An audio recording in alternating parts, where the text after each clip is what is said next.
Dice un saludo para Jazz y Andrés en la Reforma. Queremos saber por qué en el Viejo Pacto en Proverbios 34 habla sobre el nombre del Hijo, pero cómo iban a saberlo si faltaban miles de años para su llegada.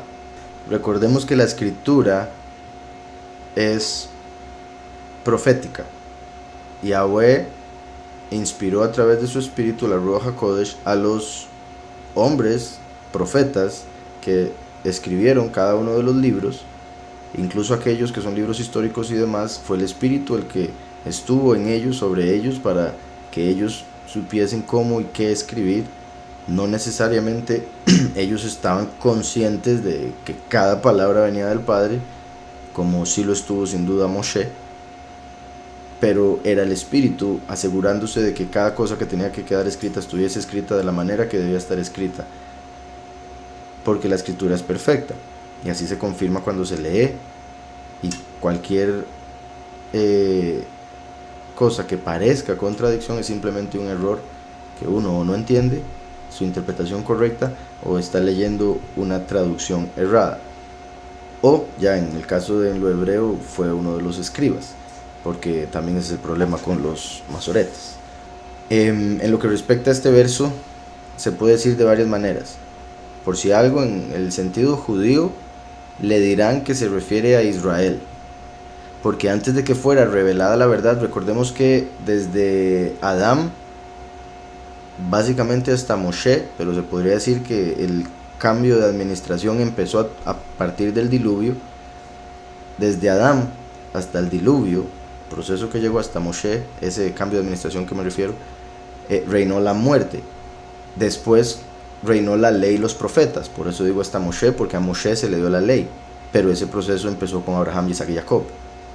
Entonces, primero reinó la muerte en el mundo, después reinó la ley y los profetas, y después con Yahushua el Mesías vino el favor y la verdad. Antes de Yahushua no se sabía la verdad con respecto a lo que dice la escritura. Se sabía lo que está escrito, pero no se entendía porque no se sabía la verdad. Entonces, se podría decir, antes de Yahushua no se sabía la verdad absoluta de a quién se refería, o cuál es el nombre al que se refería Shlomo, Salomón, en Proverbios 34. Cuando llega Yahushua y se manifiesta y muestra ser el Hijo, ahí se responde esa pregunta de manera sorprendente, por muchas razones. Entre esas porque viene como el Hijo, que muchos judíos ni siquiera pensaban que existía. Por eso el hecho de que Shlomo diga que está Yahweh y cuál es su nombre y el nombre de su Hijo, así como su padre David había dicho en Salmo 110, verso que Yahushua utiliza para mostrar a los fariseos que ellos no sabían de lo que hablaban. Dice: Yahweh dijo a mi soberano, siéntate a mi derecha hasta que ponga a tus enemigos por estrado de tus pies. Al David decir eso, está mostrando que en el cielo hay dos poderes, Yahweh y su Hijo. Ellos son uno. Entonces es un solo poder manifestado a través del Padre y del Hijo. Es el poder del Padre que el Hijo hereda, por ponerlo de alguna manera. Pero ahí vemos que Yahweh tiene su imagen, su Hijo. Lo vemos por lo que profetiza David, y lo vemos por lo que dice Proverbios, Salomón en Proverbios. Pero como los judíos no aceptan a Yahushua, ellos se quedan atascados en la interpretación más de la letra, antes de que llegara la verdad. La letra mata, mas el espíritu que da la verdad vivifica. Entonces, por quedarse con la letra, rechazan a Mashiach y no entienden verdaderamente el aspecto más elevado de la escritura. Entonces, para ellos, por el hecho de que la escritura en los profetas dice: yo mandé a llamar a mi hijo de Egipto, y también el hecho de que Yahweh le dijo a Moshe: ve y saca mi primogénito Israel de Egipto. Entonces, ahí dicen, el nombre es Israel. Y claramente esa es una interpretación, por supuesto. Sí es una interpretación, pero no es la más elevada. Es la interpretación que vemos por la letra, por lo que dice en el Éxodo, según lo histórico. Pero según lo profético, viene un hombre y revela ser su hijo, puesto que el Padre lo resucita. Y una de las cosas más sorprendentes, porque hay muchísimas que se sacan de ese verso, en Proverbios 34, cuando dice: ¿cuál es su nombre? Y si lo sabes, el nombre de su hijo. ahí Yahweh nos revela el nombre del Padre y del Hijo de manera numérica, porque según la gematría, que mucha gente piensa que, bueno, he escuchado pastores decir cada tontera acerca de la gematría por nunca haberlo estudiado, tristemente, al menos con una mente abierta, cabeza así, objetiva y demás. En el hebreo, cada letra tiene un valor numérico. La primera letra vale 1, la segunda 2, la tercera 3, la cuarta 4, hasta que llega a la décima, que esa vale 10, después pasa a la undécima, que vale 20, la duodécima 30, y etcétera, etcétera. Entonces, en el caso del nombre Yahushua, tiene un valor numérico de 391. Hay un par de veces en la escritura donde el nombre Yahushua aparece con una Vav extra, que es una letra que a veces se pone y a veces se quita. La Vav representa al ser humano, al hombre. Entonces el nombre Yahushua normalmente aparece con una Vav, porque Yahushua vino como el primero, pero dijo que volvería. Por eso el nombre con dos Vavs representa al Hijo del Hombre, el último. Y por eso aparece dos veces como la segunda venida. Y cuando aparece con una Vav más, tiene valor numérico 397. En Proverbios, cuando dice cuál es su nombre, las palabras hebreas son Ma Shemo, que son la Mem, la Hei, la Shin, la Mem y la Vav. Y cuando sumamos los valores numéricos de cada una de esas letras, obtenemos 391. Mismo valor numérico que el nombre del Mesías. Entonces, en la palabra o en la pregunta, ¿cuál es su nombre?, se encuentra la respuesta, Yahushua, a través del valor numérico, que es el mismo de la pregunta y el de el nombre, que es la palabra de Yahweh. Y después dice, y si lo sabes, el nombre de su hijo, ahí dice Uma Shemo, se le agrega la Vav al inicio, porque dice en hebreo originalmente, y cuál es el nombre de su hijo, si lo sabes. Entonces, ¿y cuál es su nombre? Uma Shemo, se le agrega la Vav, que es 6, por ende tiene el valor numérico 397. Entonces vemos ambos valores numéricos como el primero y el último. Y Yahweh en Salmo 110 dijo, siéntate a mi derecha, Yahushua 391, el Hijo, hasta que ponga a tus enemigos por estrado de tus pies. O sea, el último que viene a poner a Satanás por estrado de los pies de Yahushua representa al Padre. Yahushua vino como Hijo, el último viene como Padre. En Proverbios 34 pregunta cuál es el nombre del Padre y cuál es el nombre del Hijo. Y aparecen ahí los valores numéricos 396 y 397. Valores numéricos del nombre Yahushua con una y con dos Vavs, que representan la primera y la segunda venida de Yahweh a la tierra, como primero y último. Entonces, en lo más literal, el nombre ahí sería Israel. Cuando vino Yahushua se reveló que Shlomo en el espíritu se refería al Mesías, del cual habló David en Salmo 110, que los judíos no habían entendido, porque ellos veían eso como una blasfemia, una herejía, que pudiese haber alguien sentado al lado de Yahweh, porque para ellos eso es como que uno dijese que Yahweh necesita ayuda. No necesita ayuda en lo absoluto, simplemente quiere compañía, quiere familia, porque Él es amor. Entonces quizá para una persona con corazón frío no puede entender cómo el Todopoderoso es amor y lo que quiere es tener familia, y lo ven de una manera simplemente de poder, control y demás. Obviamente poder que Él tiene y control también, simplemente no es de la manera que Él quiere relacionarse con su creación, principalmente con sus hijos me refiero, y por eso nos dio el libre albedrío. Entonces, decía, ¿por qué en el viejo pacto en Proverbios 34 habla sobre el nombre del Hijo? Repito, porque la escritura es profética. Yahweh habló en la escritura desde su perspectiva en la cual todo ya sucedió. Entonces Él no está atado al tiempo como el ser humano, y por eso eso no es en ningún momento contradicción en lo absoluto. Dice acá, mi consulta es sobre la celebración de Pesach. ¿Se puede sacrificar un chivo? Nosotros criamos cabras y queremos saber si podemos comer el chivo en Pesaj. Sí, simplemente que sea de un año. El macho cabrío y el macho de las ovejas de un año para abajo es cordero. Entonces la escritura llama cordero a ambos de un año para abajo. Entonces, sí.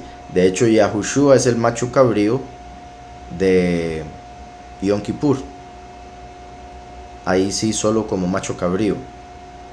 Pero en lo que respecta a Pesaj, era cualquiera de los dos, simplemente de un año para abajo. Bueno, de un año en realidad porque nacían un año antes, en sí, los que sacrificaban en el templo. Mi pregunta es, una amiga me comentó de no usar ni mandar los emojis avatar, después que yo le mandé un avatar de emoji que está sacando la lengua. Dice que no debo usar esas imágenes que salen en mi teléfono por el significado que tiene la palabra avatar y el significado de la palabra y por el cual fueron creados los avatars.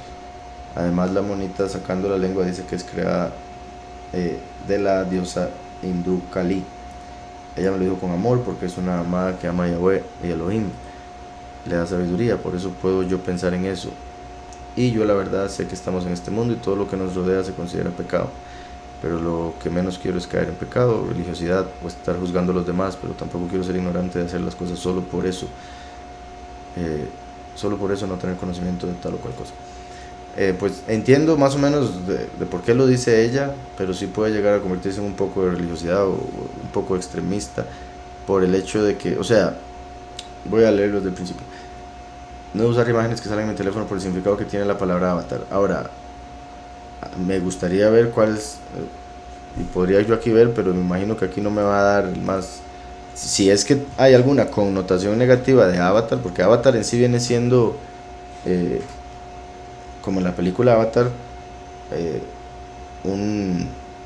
obviamente no es tan literal en lo que respecta a esos emojis, porque si lo vemos como la palabra emoji se refiere a mostrar una emoción a través de un dibujo, que lo triste de eso es que la gente cada vez se está volviendo menos pensante, porque ya ni leen, ya ni quieren escribir, entonces están devolviéndose en el idioma a los jeroglíficos, usando imágenes. Eso es una de las cosas problemáticas de usar tanto los emojis, cómo pueden traer abajo la sociedad,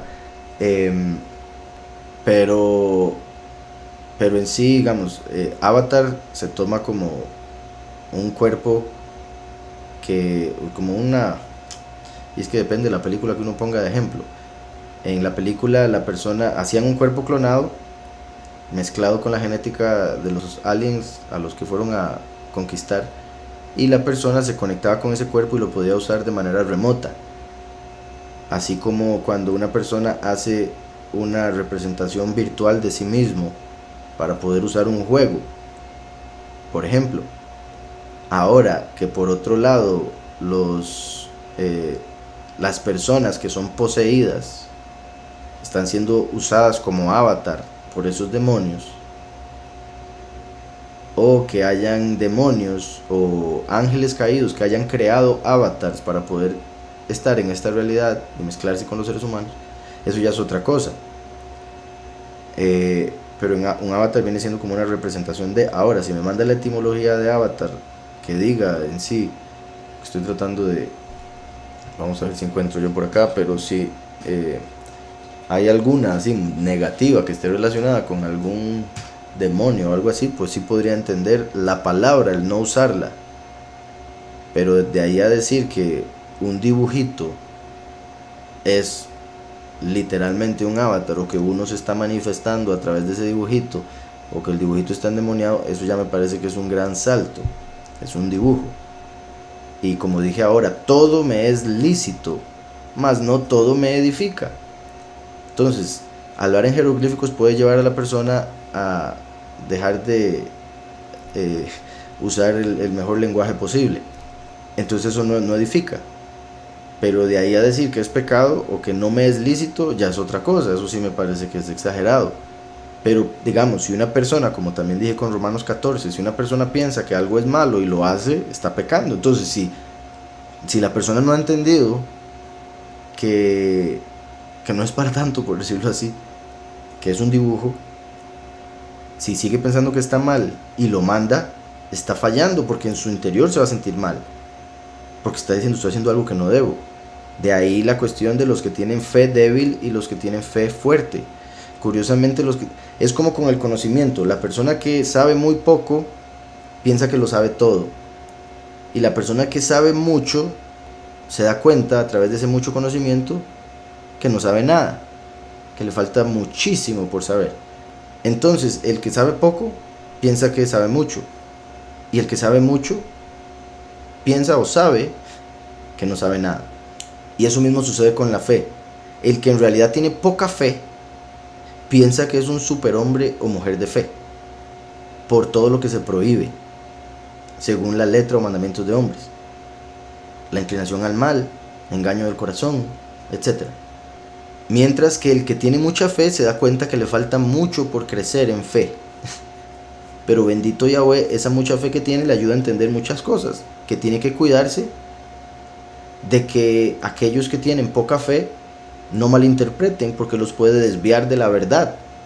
Y alguien con poca fe puede terminar desviándose por algo que ve y no entiende de una persona que tiene mucha fe, como lo dice Romanos 14. Eso es en lo que se basa Romanos 14, enfocándose en comidas y en días, el Shabbat. Aquí me imagino que es por esto que la hermana dice con respecto al término avatar. El término avatar proviene del sánscrito avatara, que significa descenso. En el sentido de cómo lo usan, o como lo estaba yo mencionando ahorita, ¿verdad? Es como el poner como esa representación virtual que haga la persona para jugar, para hacer un juego. Se le llama así porque es como si la persona descendiese al juego, se metiese en el juego a través de ese muñequito que hizo, ¿ok? Por dar un ejemplo. Pero sí hace alusión, como por ejemplo a los Nefilim, los ángeles que descendieron para hacerse cuerpos en la tierra, como dije ahora. También con respecto a seres, ángeles caídos que se hacen avatars, se hacen cuerpos para poder habitar en esta tierra. Y a eso es a lo que hace alusión según el sánscrito. Dice avatara, que significa descenso, en especial el descenso de un ser divino, ¿verdad? Como dice aquí, entre comillas, a la tierra. Con este nombre se designa cada una de las encarnaciones de Vishnu, las que son 10, según el brahmanismo. ¿Verdad? Vishnu, uno de los falsos Elohim del hinduismo. Entonces, el punto es, o sea, por si algo, la palabra avatar no es el nombre de un demonio, no es el nombre de un falso Elohim. La palabra significa descenso. Descender, obviamente, un aspecto espiritual está mal. Uno no debería descender, siempre debería ir hacia el Padre. Pero en lo que respecta lo que significa la palabra en el espacio, uno desciende y asciende constantemente, depende por donde ande, a menos de que sea solo un valle. Entonces, descenso como tal no es como prohibido decirlo, pero puedo entender la conexión que hace con el hinduismo. Por otro lado, también puedo entender la conexión de que menciona que eso sí es una realidad con respecto a la diosa hindú, otra diosa hindú llamada Kali, que es la que saca la lengua.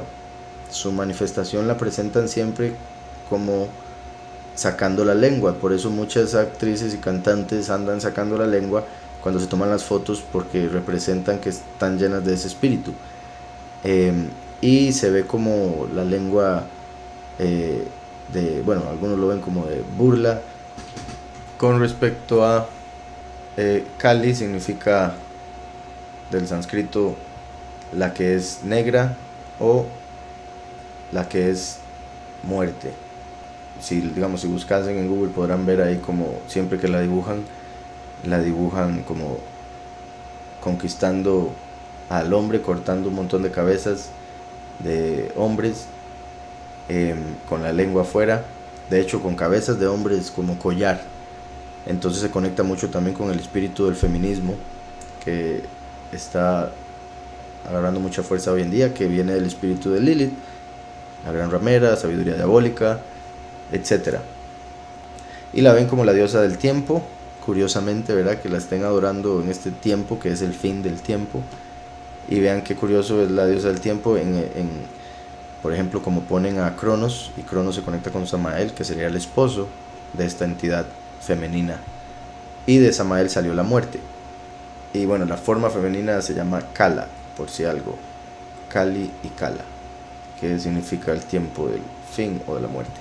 Entonces, eso sí, con respecto a esa costumbre de la lengua afuera, y se podría decir que sí tiene una relación, obviamente, y por algo nada raro lo han hecho, como también el emoji de pizza y otras cosas que por algo los metieron con un doble sentido, pero vuelvo y repito, todo me es lícito, mas no todo edifica. Entonces hay que pesar las cosas y pensar si uno debería usar algo o no usarlo, por qué, con qué fin, uso otro mejor, etcétera. Entonces espero eso le ayude, hermana. Dice por acá, ¿qué es un holocausto y por qué para Yahweh? No sé si es cientos o ciertos. Si se refiere a cientos como el montón de sacrificios que se hacían, o si se refiere a por qué algo sí era grato y otra cosa no. Tratar de responder. ¿Qué es un holocausto? Holocausto viene de olá. Olá en hebreo significa cuando se ofrendaba una víctima, un animal, según los animales obviamente que se podían ofrendar en el templo, a través de fuego. Entonces un sacrificio animal a través de fuego es un olá. De olá viene holocausto, sacrificio de fuego. Curiosamente ese fue el término que utilizaron para lo que sucedió con Hitler, más que todo porque fue muy enfocado en los judíos, y en los judíos o en el hebreo es donde aparece la palabra olá o holocausto muchísimas veces. Ahora, ¿por qué para Yahweh había ciertos olores gratos? De ser así, ciertos, eso representa que hay obras que sí le complacen a Yahweh y obras que no. Hay sacrificios que la gente hace por él y otros que dicen que hacen por él, pero los hacen por sí mismos, para obtener algo en esta tierra, para que la gente los siga, para que la gente los alabe. Entonces, esos no son gratos para él. La escritura dice en Hebreos 13:15 que debemos dar sacrificio de alabanza, es decir, fruto de labios que confiesan su nombre. Entonces, en lo espiritual, un sacrificio de alabanza es confesar su verdadero nombre. Si confesamos otro nombre, eso no es grato para él. Y esas cosas, orar de una manera correcta es grato, orar de una manera incorrecta no lo es. Así como una oración asciende al Padre, así ascendían esos olores de los sacrificios y del incienso. Por ende, eso es lo que representa, las obras, los sacrificios del que hacen las personas, los nombres que invocan, las oraciones que hacen. Si son según su voluntad, le complacen. Si no, no le agradan, son abominables para él. Por eso si sacrificaban un cerdo, eso es abominable para Yahweh. No se podía sacrificar un cerdo en el templo. Entonces una persona no puede llegar y enviar oraciones al Padre siendo hipócrita, diciendo una cosa y actuando de otra manera, diciendo ya perdoné a todo el mundo y en su corazón teniendo rencor con todos. Ahora, si la pregunta era ¿por qué para Yahweh habían cientos? Pues no eran cientos, me imagino que en ese caso sería hipérbole, pero sí hay 6 tipos de sacrificio. Uno de ellos era en sí harina, que es en el que ninguna criatura o ningún animal tenía que morir. Ese representa a los 144,000 que no tienen que pasar por muerte. Pero cada sacrificio en el que moría un animal representa una de las cosas que Yahweh haría a través de su hijo y de los 2 testigos. Yahushua el hijo es representado por el sacrificio del cordero y por el sacrificio del macho cabrío. El cordero en Matzot, Pesach, y el macho cabrío en Yom Kippur. El último es representado por el becerro de Yom Kippur. Eliyahu es representado por el carnero de Yom Kippur. En sí por el carnero. El último por el becerro, Yahushua por el cordero y el macho cabrío. Esos son los animales que constantemente sacrificaban en un día u otro, en diferentes números, representando a las mismas personas. Después está la vaca roja, que eso representa a los muchos que van a tener que morir en el fin de los tiempos para purificarse del error, de la rebelión, en la apostasía. y hay otros sacrificios que representarían a los mártires, pero todo tiene una representación de cosas que sucederían en la historia para traer la expiación al pueblo. Porque algunos nombres en diferente idioma significan lo mismo. Porque algunos nombres en diferente idioma significan lo mismo. ¿A qué nombre se refiere? Porque es que, digamos, hay varias formas en las que eso se puede responder, porque una palabra en un idioma significa una cosa, esa misma palabra en otro idioma no significa nada, quizá, depende del idioma. Mientras que, por supuesto, en un idioma, digamos, vamos a ver qué puedo decir, nombre en inglés es name, dos cosas diferentes, pero significan lo mismo. Por eso pueden haber nombres de diferentes idiomas que tengan el mismo significado, porque ese es el punto de los idiomas, diferentes formas de decir lo mismo. Si se refiere a versiones de nombres que mantienen el significado, lo mantienen por la etimología, pero ya una vez que se pronuncian diferentes ya no significan lo mismo en realidad, según lo original. Dependiendo, ¿verdad? Me refiero cuánto haya sido el cambio, como lo fue con el nombre del Padre y del Hijo, que sí los cambiaron completamente por lo mismo, para perder a la gente. Dice, ¿arrebatamiento y segunda venida son lo mismo? No. Y también depende de cuando dice segunda venida en qué está pensando específicamente, porque Yahweh dijo, yo soy el primero y yo mismo seré con los últimos. Entonces Yahweh se manifiesta dos veces en la tierra, como primero y como último, como lo dice en Isaías, bueno, en otro montón de partes en la escritura. Yahushua dijo, yo envío mi mensajero para que dé testimonio de las congregaciones. O sea, Yahushua envía a su mensajero para que sea el testigo. Yahushua vino como el mensajero del Padre. Cuando le preguntaron a Yahushua y le dijeron que le mostrara al Padre, Yahushua dijo, ¿por qué me dices que te muestre al Padre? Si me has visto a mí, has visto al Padre. En la cultura hebrea, el que es enviado representa en todo aquel que lo envió. Yahushua, el Hijo, fue enviado por el Padre y por eso representa en todo al Padre y es la imagen del Padre. Ahora Yahushua envía al último y el último por ende lo representa en todo y es la imagen del Hijo, siendo la representación del Padre, como ya he explicado. Entonces, la segunda venida del Padre a la tierra como el testigo del Hijo viene al inicio de los últimos 7 años a predicar por 3 años y medio. Por eso Yahushua dijo en las cartas a las congregaciones en Apocalipsis, arrepiéntanse, no sea que venga a ustedes, o sea, a la tierra, a las congregaciones, y pelee contra ellos, los falsos pastores y profetas, con la espada de mi boca. Entonces Yahushua dice al final de Apocalipsis que envía un testigo a dar testimonio a las congregaciones. Al inicio de Apocalipsis dice que ese testigo va a pelear con la espada de su boca contra los falsos. Esa es la segunda venida. Después lo matan, en Apocalipsis 11 lo vemos, a él y a Eliyahu los matan, están muertos por 3 días y medio, resucitan, ascienden al cielo, suena la séptima trompeta, que es cuando los 144,000 van a ser cosechados en un abrir y cerrar de ojos, van a ser arrebatados a los cielos.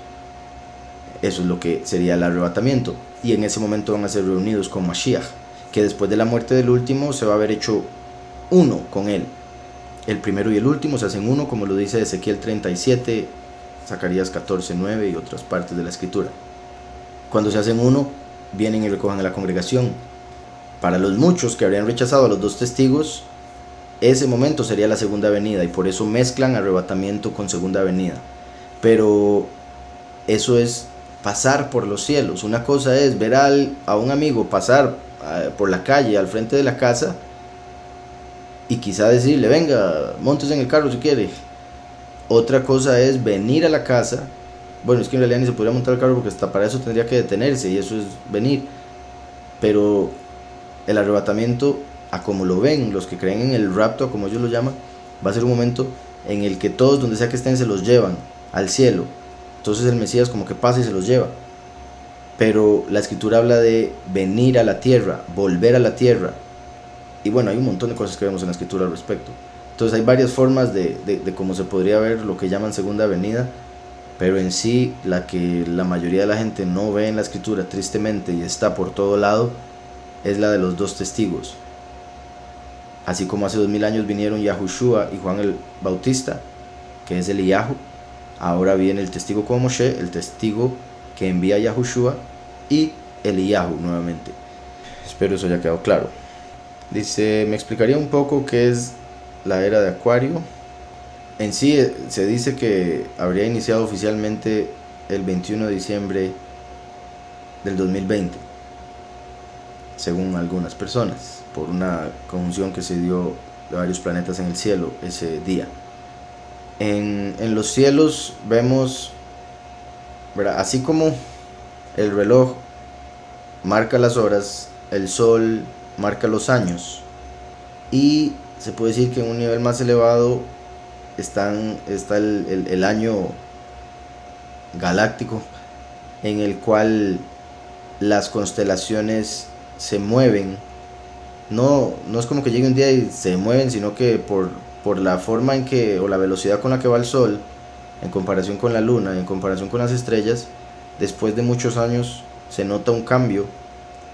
Por ejemplo, hace 2000 años, cuando Yahushua murió, el primer mes del año, el sol estaba en la constelación de Aries, porque él vino a morir como el cordero. Cuando él murió, ya se estaba pasando la era de Piscis.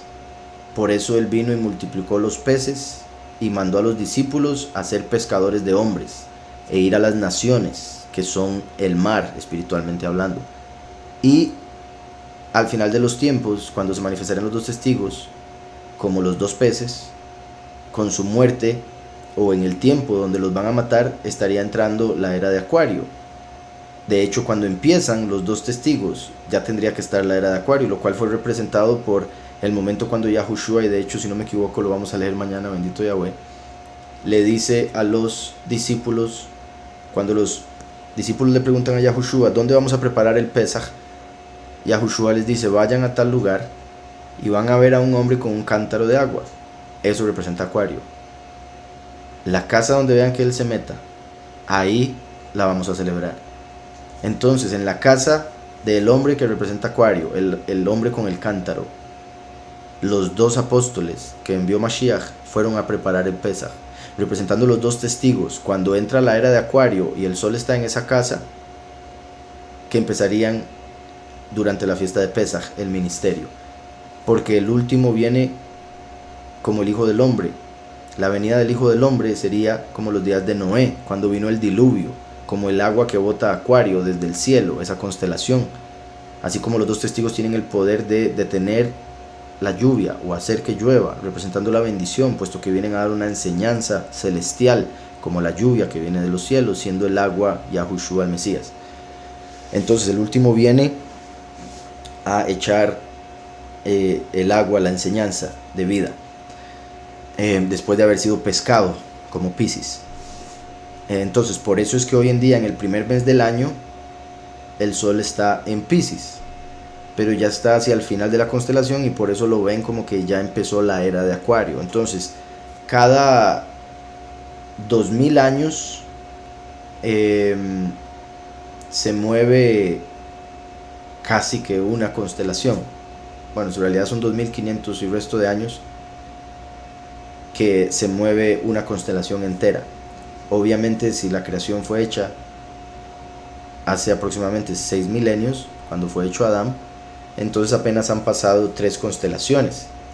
La primera era habría sido la de Tauro, después habría venido la de Aries, después Piscis y ahora Acuario. Y los de la nueva era y los de Illuminati, los satanistas que siguen los astros y todo eso, ven este tiempo como un tiempo importante en el que puede llegar a cambiar la forma del mundo, como lo están haciendo con lo del gran reseteo, con lo de, digamos, los masones tienen el lema orden a través de caos. Entonces ellos crean un problema para provocar una reacción en la gente y así darles la solución que tenían planeada desde el principio. Entonces ellos querían cambiar el mundo, hacer un nuevo normal, como dicen, ya creo que no lo dicen así, pero se me fue. Querían cambiar el mundo a su imagen y semejanza, como ellos querían. Ellos están encerrados, querían encerrar al mundo, encerrados espiritualmente hablando me refiero. Entonces crearon miedo hacia un virus para después darles la solución que ahora todo el mundo la busca, y a través de ese miedo que provocaron ahora la gente está con mascarillas, no quiere salir de la casa, si sale con miedo, en los lugares donde entran a comprar, bueno, todas esas cosas que ya sabemos, y así están trayendo algo, una forma de vivir completamente diferente a lo que estábamos acostumbrados, y eso es lo que ellos quieren hacer al traer esa nueva era, la era de Acuario, donde nadie va a ser dueño de nada, pero todos van a ser felices según lo que ellos dicen.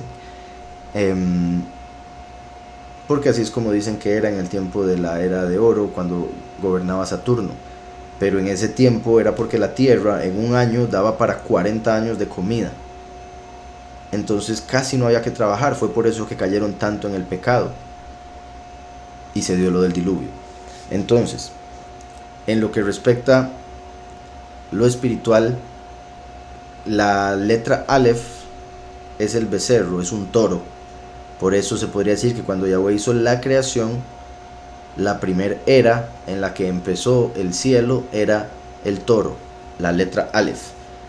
En el libro de Hanok vemos también a Adán conectado, bueno, en sí al hombre conectado en su mayor o en su mejor forma, por decirlo así, con un toro blanco. Cuando llega ya al final de la historia, pasan de ser ovejas a ser toros, los escogidos. Entonces podemos ver cómo el inicio con Adán en lo positivo y con la Aleph se conecta con el toro, así como Yahweh hizo todo a través de Yahushua, que es la palabra, y es el primero, o sea, la Aleph. Después vino Aries, que fue cuando el pueblo estaba en Egipto y se mató un cordero para salir de Egipto, se dio la ley y los profetas, y al final de la era de Aries vino Yahushua a cumplir lo del cordero. De hecho, se podría decir que al inicio Yahweh proveyó un carnero, un Aries, para sacrificar en vez de Yitzhak. Entonces durante la era de Aries estuvo súper relacionado con el cordero. Se dio un carnero para sacrificarlo en vez de Yitzhak. Se mata un cordero en Pesach para salir de Egipto. Y al final de la era se mata el cordero Yahushua para mandar a los apóstoles a predicar a las naciones que son el mar y convertirse en pescadores de hombres durante la era de Piscis, los últimos 2000 años.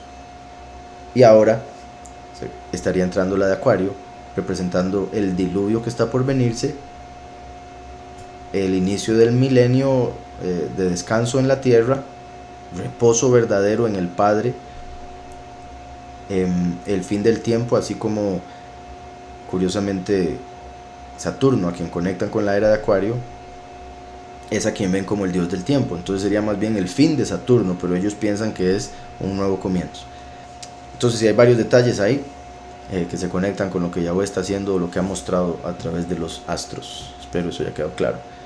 Dice, mire, estoy estudiando Ezequiel y quería preguntarle si es posible que los judíos construyan el templo físico mientras vean el último predicar y lo hagan rey. La primera parte sí es posible que lo construyan mientras el último está predicando, pero el que lo hagan rey, no. O sea, que los judíos de hoy en día, los que están en Israel y que harían ese templo de piedra, lo reconozcan como Mashiach, no. Ellos se van a inclinar más por la bestia, porque eso es más lo que ellos esperan por las interpretaciones de la carne y demás. Ahora bien, los verdaderos israelitas genéticos, esos van a ir reconociendo a Yahushua, y sin duda muchos de ellos a través de la doctrina que estarían enseñando los dos testigos. Pero tristemente la mayoría de los que la gente piensa que son judíos o israelitas no son genéticamente israelitas. Quizás sean israelitas de ciudadanía del Israel de hoy en día, pero no genéticamente de Israel, el hijo de Yitzhak, hijo de Abraham. La mayoría son házaros, edomitas, y sin duda una que otra, pero esos son los principales. Entonces Yahweh sí promete que los escogidos van a reconocer en el fin de los tiempos, porque Yahweh les va a quitar el velo que han tenido desde que vino Yahushua, el cual era necesario para que los gentiles reconocieran al Mesías como soberano, para que los gentiles pudiesen entrar al redil, al reino. Y después, una vez que eso ya se cumple, Yahweh inicia los últimos 7 años en los cuales le quita el velo a los israelíes para que le reconozcan a través del último, y obviamente reconociendo a Yahushua como el Mesías a través de la prédica del último que da testimonio de Yahushua el Mesías.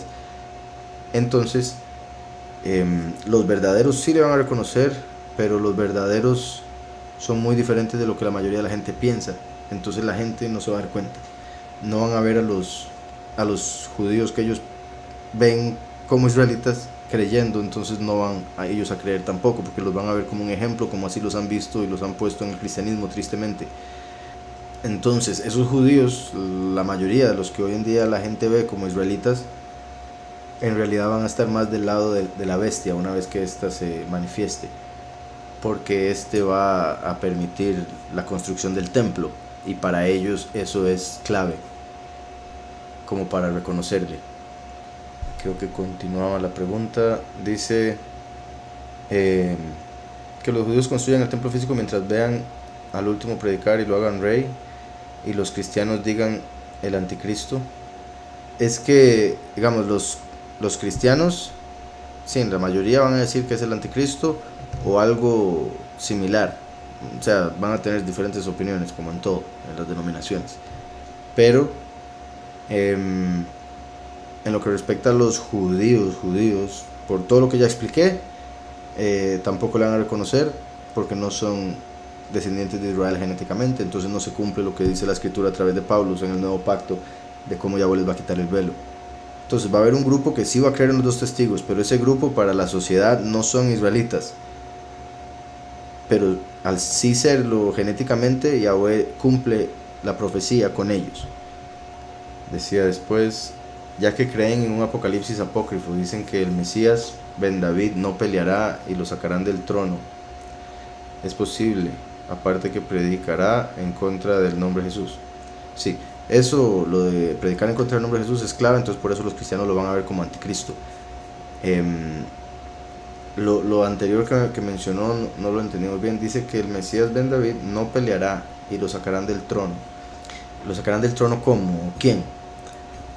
Y en el caso de que dice no peleará, me imagino que se refiere porque el que pelea según el judaísmo es Mashiach ben Yosef, o Mashiach hijo de Yosef.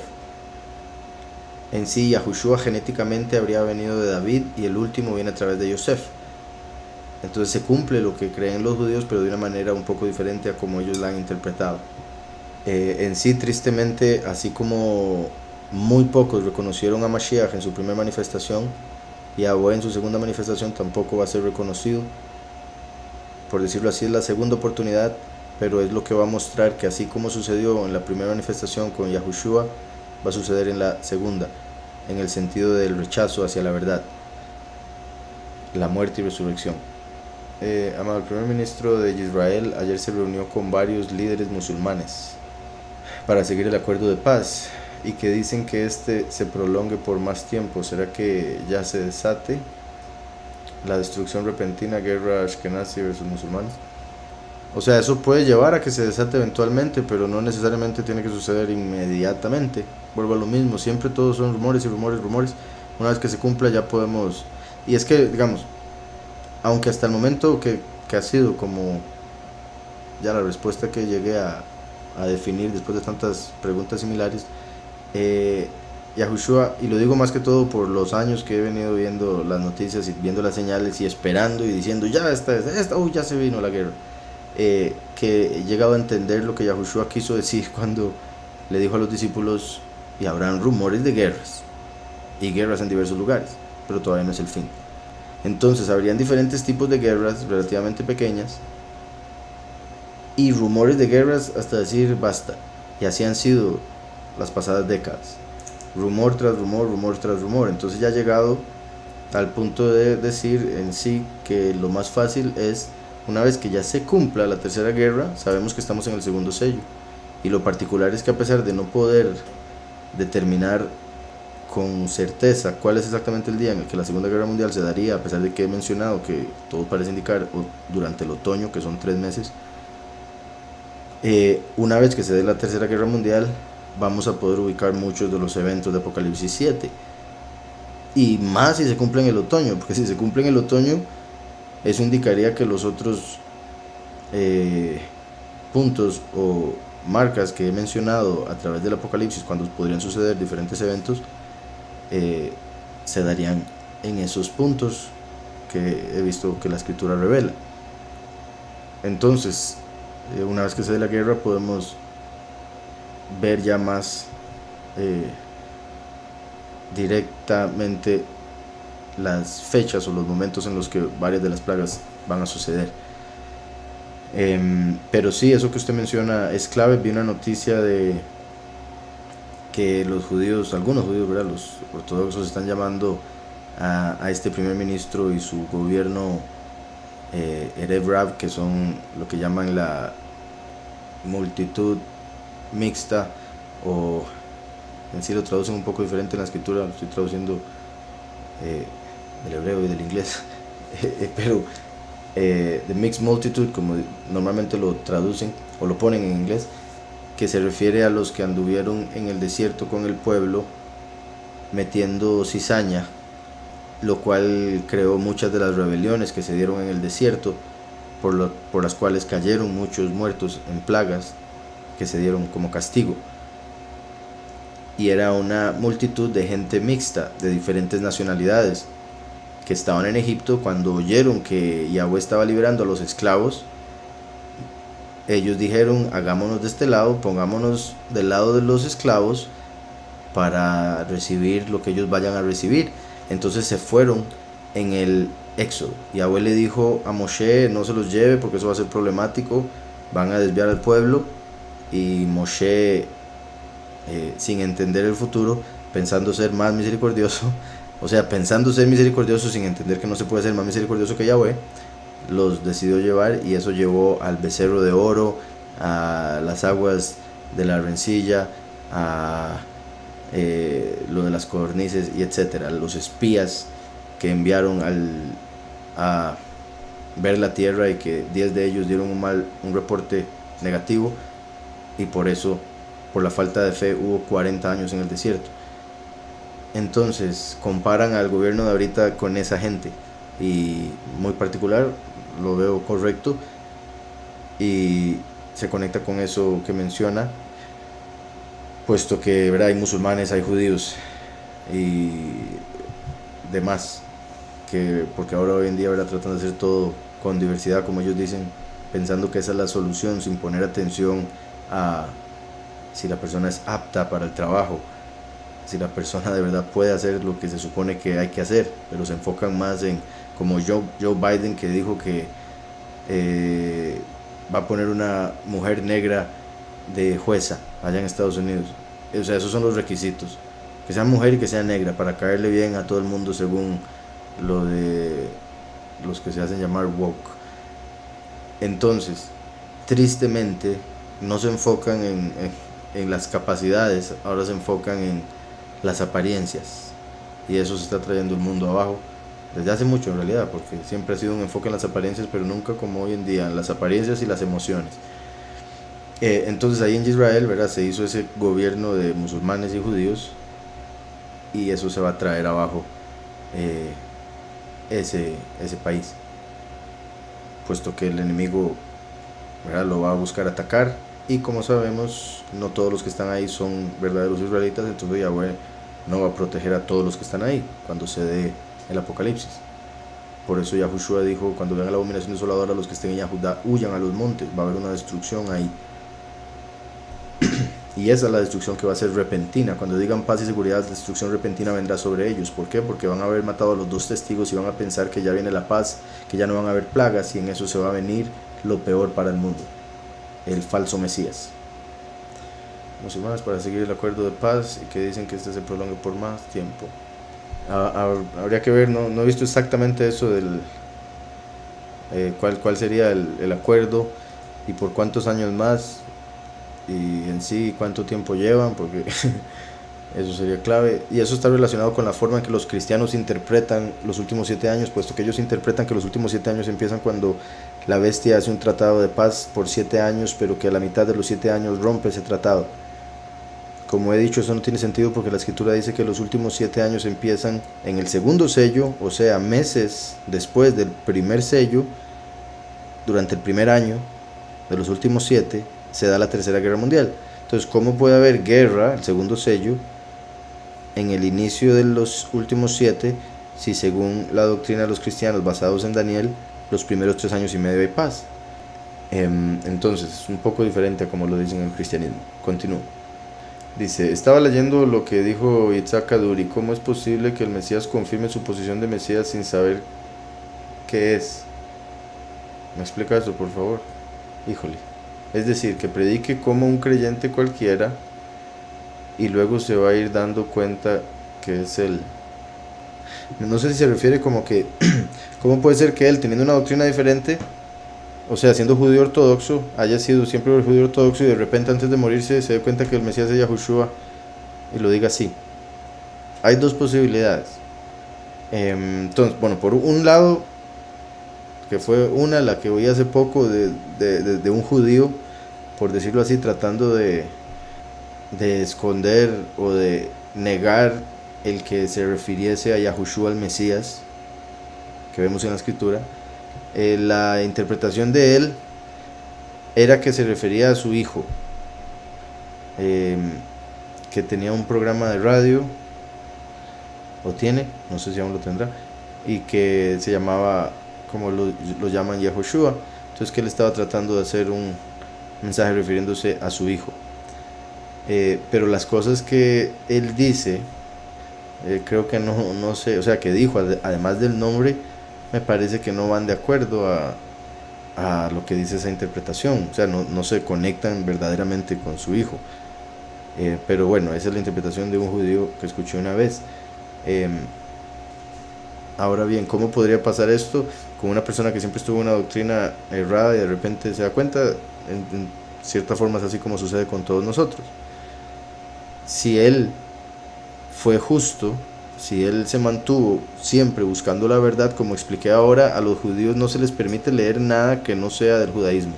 Entonces difícilmente van a llegar al Mesías, a menos de que el Padre se los revele de una manera milagrosa a través de una persona que se los explique o que los lleve a la escritura, y ellos se sientan en ese momento suficientemente humildes como para poner atención y llegar incluso a aceptar esa verdad tan importante.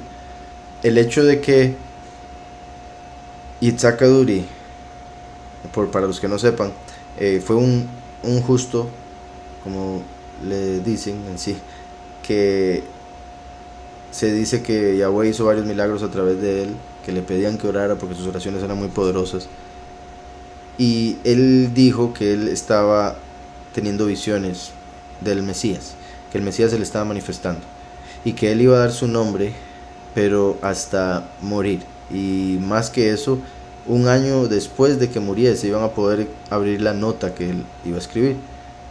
Eso en sí se conecta mucho con el hecho de que se refiere a Yahushua el Mesías nuestro, el hijo de Miriam, por el hecho de que él está diciendo, primero me entierran y después de un año de estar yo enterrado, ahí sí saquen esa nota. Entre otras cosas, se podría decir, ¿por qué no lo dijo antes de morir? Porque lo hubieran, si hubieran burlado de él, lo hubieran tratado como lo peor su propio pueblo, su propia gente. ¿Por qué esperar un año? Porque de ser así no lo enterraban, no le daban el respeto y el honor que él esperaba merecer para su cuerpo al enterrarlo y todo lo demás. Y de hecho fue así, porque cuando sacaron la carta y la leyeron, un montón de judíos dejaron de creer en él como un justo, y otros llegaron a poner opiniones como la que acabo de mencionar, ya que él escribió una oración en la cual la primera palabra, la primera letra de cada palabra forma el nombre Yahushua, no el nombre Jesús, el nombre Yahushua, que es el verdadero nombre del Mesías, incluso con 2 vavs, como haciendo alusión a lo que mencioné hoy, al inicio del programa.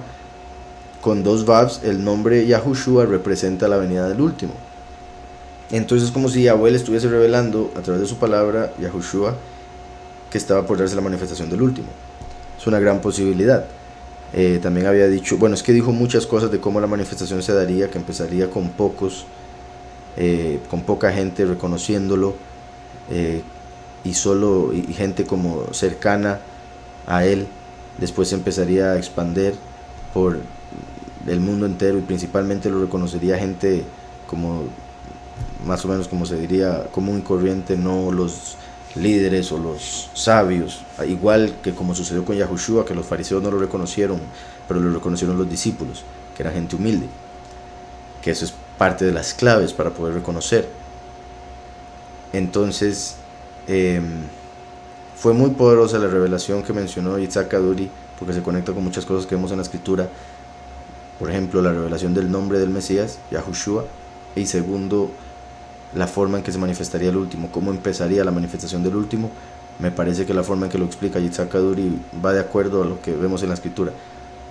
Entonces, ¿cómo podría él recibir tal revelación? Siendo muy justo, de verdad, buscando al Padre de corazón, y quizá no había tenido o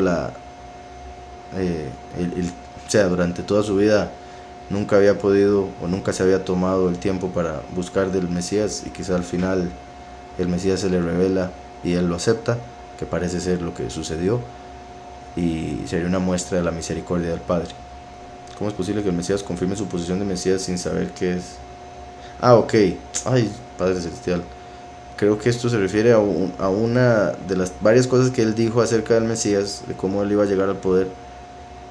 Creo que es eso a lo que se refiere usted, porque ahora que la leí otra vez, me pareció recordar que es parte de lo que Yitzhak Kaduri había dicho. Entonces, dice, ¿cómo es posible que el Mesías confirme su posición de Mesías sin saber qué es? O sea, lo entiendo de dos maneras, porque más o menos esto fue lo que él había mencionado. Una, que él no sabría que es el Mesías hasta que llegue a cierta edad y el Todopoderoso se lo revele. Pero incluso eso le costaría creerlo por la humildad y demás cosas, hasta que obviamente se cumplan algunos detalles y lo llegue a aceptar, como para empezar el ministerio de 3 años y medio que vemos en Apocalipsis. Claramente eso, esta última parte él no la mencionó. También la otra forma en que le entiendo la pregunta, y con lo que él menciona y con lo que veo en la escritura, ¿cómo es posible que el Mesías confirme su posición de Mesías sin saber qué es él? Es parte del punto, puesto que si él es como David tenía un corazón según el corazón de Yahweh, entonces tomaba decisiones como Yahweh las tomaría. Obviamente, al estar en la carne y tener libre albedrío, tenía errores, pero se arrepintió de tal forma de sus errores, que Yahweh lo limpió de todo pecado, de tal forma que el mismo Yahweh dice que él era un hombre sin pecado. Entonces, eso es lo que sucede con el último. El último viene como hijo pródigo, comete errores, pero tiene un corazón como el corazón de Yahweh, entonces se arrepiente, busca la verdad, Yahweh se la revela, la acepta, y a través de esa verdad eventualmente llega la verdad de su persona, de quién es y de lo que Yahweh lo envió a hacer. Cuesta, obviamente, como acabo de mencionar con lo de la humildad, pero eventualmente no solo lo acepta, sino que se llega a cumplir, porque, como dije, al ser el corazón como el corazón de Yahweh, él viene al mundo y cumple las cosas que Yahweh puso, porque esa es la persona que tendría que cumplirlas, en el sentido de que todo lo que Yahweh dijo que se cumpliría se va a cumplir, aunque la gente sepa o no sepa, aunque la gente se dé cuenta o no se dé cuenta. Ahora, en lo que respecta al libre albedrío de cada individuo, ahí está el punto de si va a llegar a la vida eterna o no, si con su libre albedrío hace la voluntad de Yahweh o no, se convierte en un vaso de honra o un vaso de ira. Y Yahweh, al final de todo, desde ya sabe qué es lo que va a decidir cada persona. Hay varias formas en las que creo se podría responder eso que preguntó. Espero me haya entendido. Confirma su posición de Mesías, llega a cumplir X cosas que confirman que él es, sin siquiera él llegar a haber sabido aún que él es. A diferencia de con Yahushua, él vino de la Virgen, y él desde los 12 años se puede ver en la escritura al menos que él ya sabía cuál era su rol, o es su rol. ¿En qué realidad se encuentran las entidades del mal? En la realidad espiritual. Ahora, si se refieren, en sí hay diferentes realidades, y es que también hay diferentes entidades. como he mencionado, se podría hablar al menos de 3, aunque en realidad hay más. Entre los ángeles hay diferentes tipos. En el judaísmo se dice que hay 9 tipos de ángeles. También se habla de los demonios, se habla de espíritus malignos. Algunos mezclan demonios y espíritus malignos como una sola entidad, pero en escritos del judaísmo y otros escritos como en el gnosticismo se habla de una separación entre lo que son espíritus malignos, los que salieron de los gigantes, que fueron la mezcla de ángeles con humanos, y demonios, los que salieron de Samael con Lilith, antes de que hubieran bajado los ángeles caídos del tiempo de Noé. Entonces solo ahí habrían 3, pero después estaríamos hablando también de elementales y otras entidades que existen en la creación, porque Yahweh hizo una creación bastante compleja.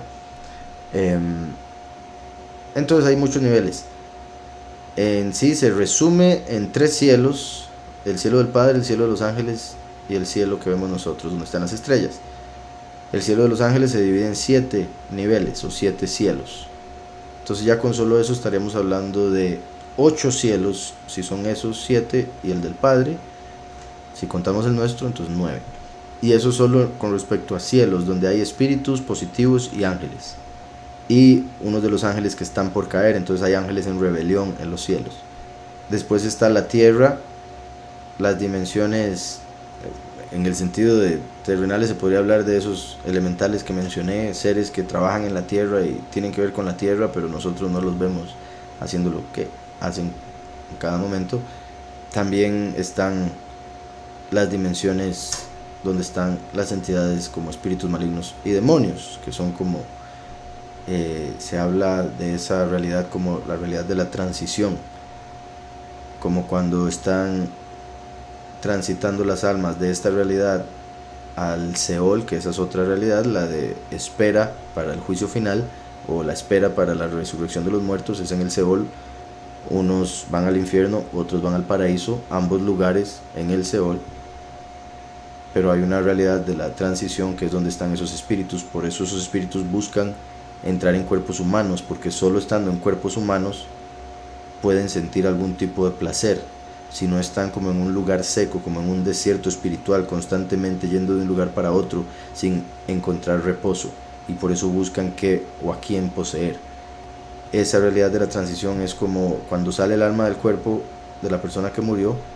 Si tiene a Yahushua, es recogido por los ángeles y llevado a su lugar en el paraíso sin problema, pasa a través de todo sin ningún problema, como si fuera VIP. Pero en el caso de los impíos, cuando mueren, su alma queda a la merced de esas entidades que están en la transición, y son básicamente esos demonios los que se lo llevan, o espíritus malignos, los que se lo llevan al Seol, al infierno. Y de ahí lo que se hablaba, por ejemplo, entre los egipcios, de todo lo que tenían que llevar y saber para ir por el río de las almas y presentarse en el juicio, cuando era pesado el corazón con una pluma y todo eso. Se refiere a ese tiempo de transición del alma, tratando de pagarle a estas entidades para que no lo atrapen en prisiones. Entonces la gente que no tiene a Yahushua se queda en una prisión, en un lugar u otro, y eso viene a ser el infierno. Mientras que los que tienen a Yahushua, repito, pasan directo al paraíso sin tener problema en ese espacio de transición. Entonces decía, ¿en qué realidad se encuentran las entidades del mal y por qué su presencia en seres humanos? ¿Por qué su presencia en seres humanos? Porque seres humanos les hacen caso, los adoran, los idolatran, les invocan, al pecar les buscan, entonces se llenan de ellos y demás, y les dan el control de sus vidas de una u otra manera. Por eso el pecado esclaviza, el pecado siendo como una entidad negativa, obviamente. Entonces ese pecado llega y esclaviza a la persona y le hace actuar de maneras que la persona a veces ni siquiera quiere, pero se deja llevar por la emoción y termina haciendo cosas que después se arrepiente o tiene remordimiento al menos. Dice después, he sido testigo de varias apariciones, ¿será simple coincidencia? Yo no creo en las coincidencias, puede ser ya sea que ha tenido esas apariciones para que crea que lo espiritual existe y busque al Padre, o si ya cree, puede ser para que busque al Padre más y pueda usar eso que Yahweh le enseña para poder ayudar a esas personas que están en esa situación. Y dice, aparecen en manera física. es que así son espíritus, no pueden aparecerse físicamente. Lo que pueden hacer es poseer a una persona que tiene algo físico. También se dice que pueden usar el plasma de la sangre, por eso utilizan sangre en sacrificios y demás, el plasma de la sangre para tomar una forma física, pero no es así como que constante la forma. Dice, en la eternidad los elegidos podrán ver a Yahweh o estará aún oculto en el tercer cielo en su trono. Los escogidos sí van a poder accesar a Yahweh. Los pocos van a poder accesar a los cielos, los muchos solo van a poder estar en la tierra. Y por decirlo así, porque también, o sea, esto tal vez sea, tal vez no sea lo que esperaba oír, pero es lo que vemos en la escritura, lo que Yahushua le dijo a Filipos: si me has visto a mí, has visto al Padre. Entonces, como Yahweh es invisible, lo más que podemos llegar a ver es a Yahushua. Y por eso Yahushua le dijo a los discípulos: ustedes me verán, pero el mundo no me verá más. Entonces los que rechazan a Yahushua HaMashiach no van a poder verlo a él porque lo rechazaron. Solo van a poder ver al último, porque él es la imagen del primero, es la imagen del Hijo. Entonces, los que puedan accesar el cielo verán a Yahushua, los que estén en la tierra verán al último, como los dos lados del velo. Los que estén en el lugar purísimo ven un lado del velo, Yahushua, sumo sacerdote que entraba hasta el lugar purísimo. Los que están del otro lado del velo ven al último, el testigo como Moshe. El hecho de que el primero y el último van a ser uno para conectar cielo y tierra. Entonces en el cielo es Yahushua, en la tierra es el último, pero es el mismo porque Yahweh es primero y último. Y bueno, es posible que podamos ver una manifestación de Yahweh física, en el sentido, bueno, es que ya con física ya me enfoco en Yahushua nuevamente, pero me refiero, aparte de Yahushua, es posible que lleguemos a ver algo como para saciar ese deseo, yo creo, de la mayoría de la gente, de ver al Padre, además del Hijo, digamos, como el anciano de días que se mencionan en las visiones de los profetas. Por si algo, esas visiones, Yahweh utiliza la imaginación del profeta para proyectar una imagen que ayude a la interpretación de lo que Yahweh quiere decir. Entonces por eso lo del anciano de días y todo eso. Pero Yahweh es invisible, Yahushua es su imagen, el último su semejanza, imagen y semejanza, primero y último. Entonces espero con eso quede claro. Ahora, por otro lado, hay que entender que en la otra realidad, cuando tengamos el cuerpo nuevo, ya no vamos a estar tan limitados de entendimiento con respecto a lo espiritual y por ende al Padre. Ya el Padre no se va a mantener oculto como en este tiempo para ver cómo actúa el hombre por su libre albedrío. Es como si ¿verdad? Puso al hombre como, digamos, como si un papá pone a un niño en un cuarto, le pone una cámara y le pone un queque y le dice: no coma queque hasta que yo vuelva. Se va del cuarto y se va a ver lo que está pasando por la cámara, ¿verdad? En un monitor, y ahí puede ver si su hijo es obediente cuando está solo o no. Entonces sabe todo lo que está pasando. El hijo piensa que está solo, y si fuera suficiente tiempo y el hijo empezó ahí muy joven, llegaría el momento donde pensaría que solo él existe y que no hay papá porque nunca llegó. Y me refiero al comparar la historia humana, que para un hombre 6000 años es demasiado, pero para Yahweh 6000 años son como 6 días. Entonces después Yahweh va a llegar y va a suplir cada necesidad y se va a manifestar en el aspecto más claro cuando nosotros tengamos el cuerpo nuevo y vamos a recibir todo el conocimiento. Yahweh va a estar manifiesto en todo aspecto, de tal manera que no va a haber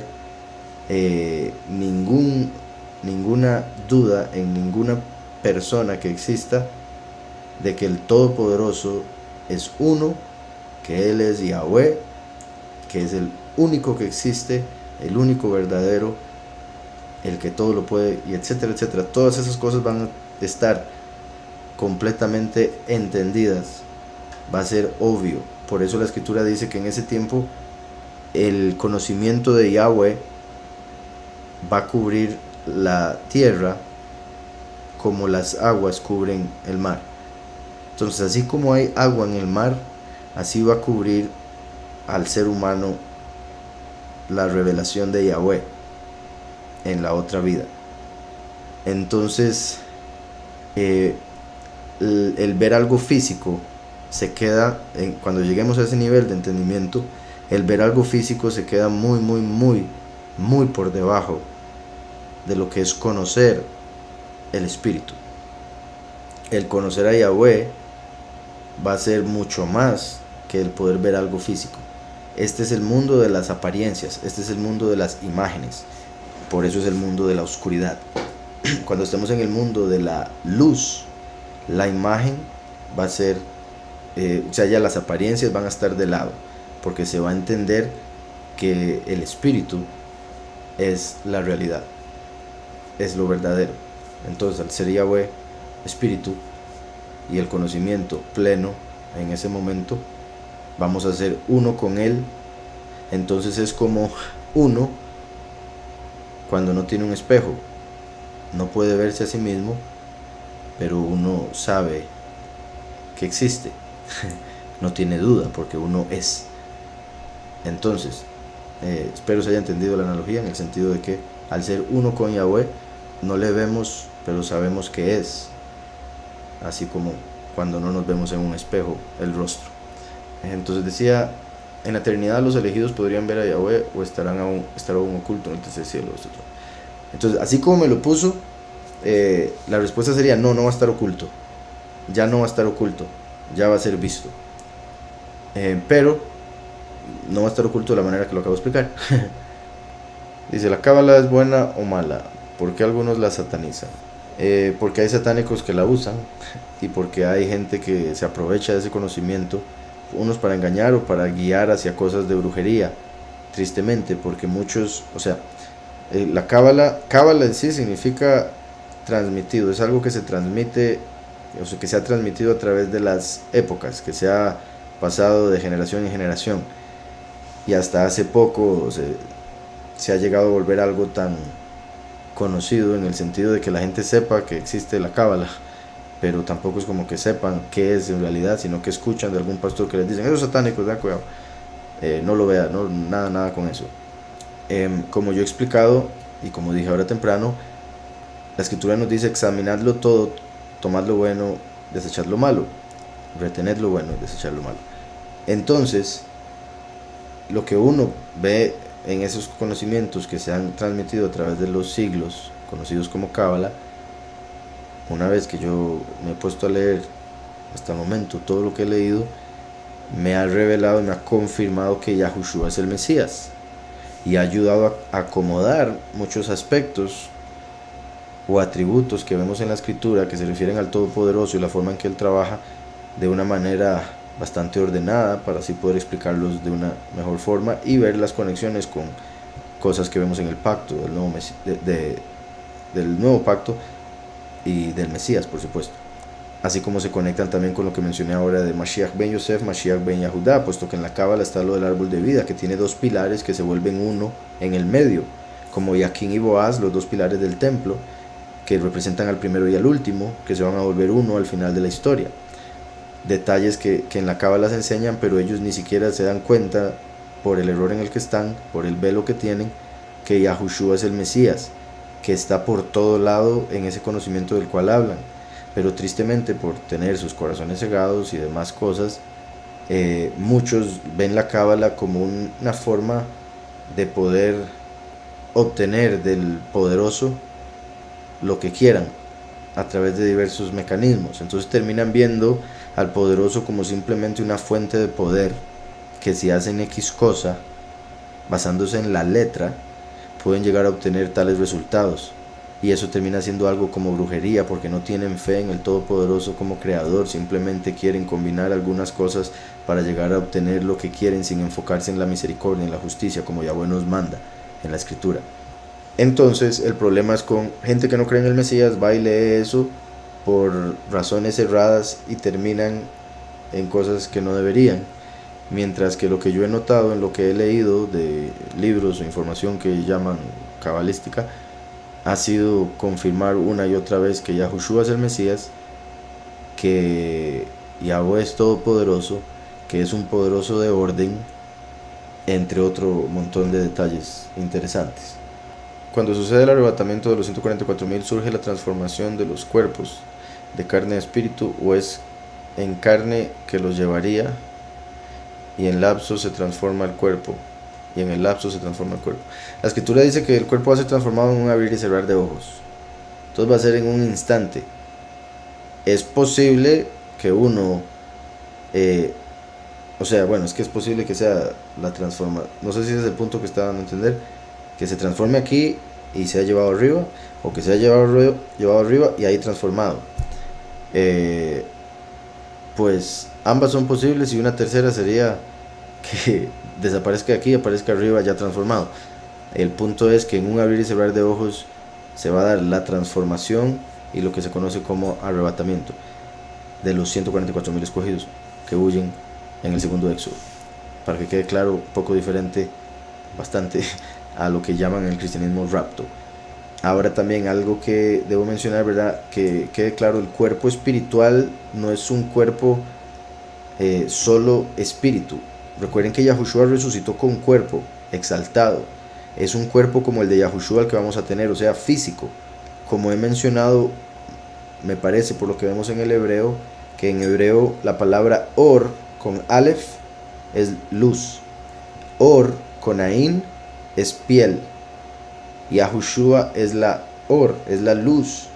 Nosotros nos vamos a cubrir de Mashiach, el Cordero. Entonces, en vez de tener un cuerpo cubierto de carne hecha de polvo, llegaremos a tener un cuerpo cubierto de luz, hecha de fotones, por ejemplo, las partículas de la luz. Entonces va a ser una transformación en la cual todo este cuerpo va a ser absorbido por el cuerpo eterno, perfecto, incorruptible. Entonces espero haya quedado claro. Va a ser un cuerpo como de carne, pero ya sin la inclinación al mal, sin el pecado. ¿Qué diferencia hay entre rabino y un rabino de una sinagoga? En realidad la única diferencia que hay ahí es el idioma. Rabino en sí significa nuestro maestro. Rabí significa mi maestro. Rab significa maestro. Entonces, Rab, maestro, Rabí, mi maestro, Rabino, nuestro maestro, Rabbeinu. Esos son los significados. Entonces, es como gente simplemente considerando que la enseñanza que reciben aquí es de Mashiach, de Yahushua, el verdadero, la verdadera doctrina. Entonces, por eso utilizan ese término basándose en el hebreo, simplemente. Ahora, obviamente, para cualquier judío, de fijo se burlaría y otro montón de cosas más diría porque alguna persona se refiere a mí de esa manera, ya que para ellos, ¿verdad?, tiene que ser una persona que viene de tal rabino, de tal rabino, de tal rabino, de tal rabino, como 100 rabinos hasta Moshe, según ellos. Entonces caen en muchas ocasiones en idolatría los rabinos, a tal punto que tienen cuadros de los rabinos en las casas y esperan que esto los bendigan y demás, tristemente. Entonces, para ellos un rabino tiene que ser ortodoxo, en la mayoría de los casos, ¿verdad?, dependiendo de la sinagoga, por supuesto, porque hay de todo como en el cristianismo, de cierta manera, no tanto como en el cristianismo de divisiones, pero sí hay diferentes doctrinas o grupos de judíos, ortodoxos, ultraortodoxos, los de Chabad y otras, Ashkenazi, Sefardí, etc. Entonces, cada uno pues tiene sus pensamientos con respecto a eso, pero la mayoría sí estaría en contra o no entendería por el hecho de que no tienen a Yahushua, no tienen la verdad, así como algunos cristianos tampoco entenderían por lo que dice Yahushua, no entenderían lo que Yahushua se refirió cuando habló de ese término, y también el de no llamen a nadie padre, ¿verdad? Cualquier persona que no enseñe de Yahushua no está enseñando la verdad, por ende no es un maestro. Todo maestro que enseñe la verdad, que es Yahushua, está guiando al maestro de todos los maestros, a Yahushua.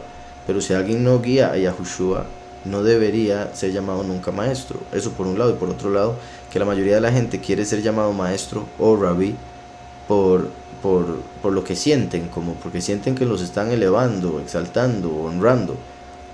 Y así son la mayoría de los fariseos. Entonces la mayoría de los que en las sinagogas llaman rabí, por X títulos, por X tiempo leyendo Torah y por X leyes de hombres que siguen, no aceptan a Yahushua, por ende no son verdaderos maestros y no deberían llamarlos de esa manera.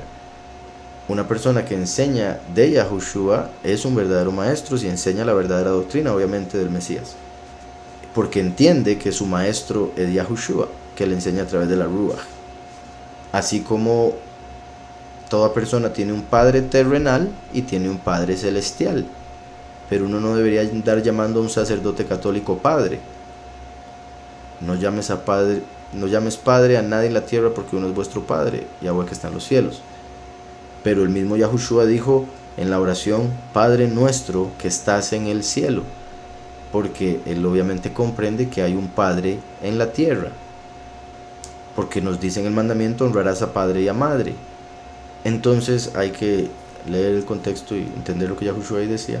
Pero como le digo, sí, la diferencia es la forma, es como en el cristianismo, es muy similar en el cristianismo, en el sentido de que en el cristianismo esperan título de teología, curso de X escuela cristiana de profecía, que venga con el manto de Cash Luna o algo así. Esperan esos títulos, esperan esos honores, según ellos, como para aceptar a alguien en una iglesia. Como sucedió también en el pasado, cuando Yahushua vino, le preguntaban: ¿y usted de dónde saca esa enseñanza? ¿Y usted quién la enseñó? ¿Y esa doctrina? ¿Por qué usted la anda enseñando? ¿Quién se la dio? Porque él no seguía a ninguno de los rabinos de los fariseos, más bien les estaba dando clases. Entonces, espero eso haya quedado claro, Mónica. Dice: en la parábola de las 10 vírgenes, ¿son 10 novias o una ya es la esposa y el novio es ya el esposo? En la parábola de las 10 vírgenes son 10 vírgenes que están esperando al novio para ir con él a las bodas. Ahora, su pregunta es particular porque en la cultura hebrea, cuando ya se había sellado con el papá el trato, y obviamente con la novia, el novio se iba a hacer casas o casa para la esposa. En este caso dije casas porque eran 10 vírgenes. Entonces se podría decir que en lo que respecta a la ley ya estaban destinadas al novio. Él ya había prometido que vendría por ellas, pero cuando llegó ellas no estuvieron listas. Entonces se fue con las que estaban listas y se casó con ellas únicamente. Entonces, aunque Yahweh haya dejado la promesa y mucha gente haya dicho creer y ser esposa, cuando se manifiesta no le reconocen, no están listos, se devuelven como la esposa de Lot y tienen que morir durante la tribulación, y por ende no llegan a las bodas del Cordero como la novia, quizá entre los muchos como los invitados, pero no como la novia, que son los 144,000 escogidos. Entonces, en la parábola de las 10 vírgenes son 10 novias o una ya es la esposa. Como dije, en lo que respecta a la ley, las 10 estaban destinadas, eran de él, por decirlo así, pero él se llevó a aquellas que estaban listas, que sí estaban esperándole con ansias. Y por otro lado, no sé si la forma que me lo está preguntando, la respuesta más bien sería, para lo que me está preguntando, ninguna de ellas se había casado. Hasta ese momento entró con 5 y cerró el trato con 5 de ellas. O sea, se casó con 5 de esas 10 vírgenes que estaban ahí esperando. Y él vino como el novio y al casarse se convirtió en el esposo, ¿verdad? Pero repito, o sea, es que depende del contexto, tendría que volverlo a leer como para también mencionar, porque si menciona esposo desde el inicio, antes de entrar a las bodas con las 5, eso se referiría a lo que mencioné de la ley, que con solo haber ya venido por ellas hace 2000 años, ya ante la ley son suyas, entonces por eso podría ser llamado esposo. Dice que todos los sueños tienen interpretación.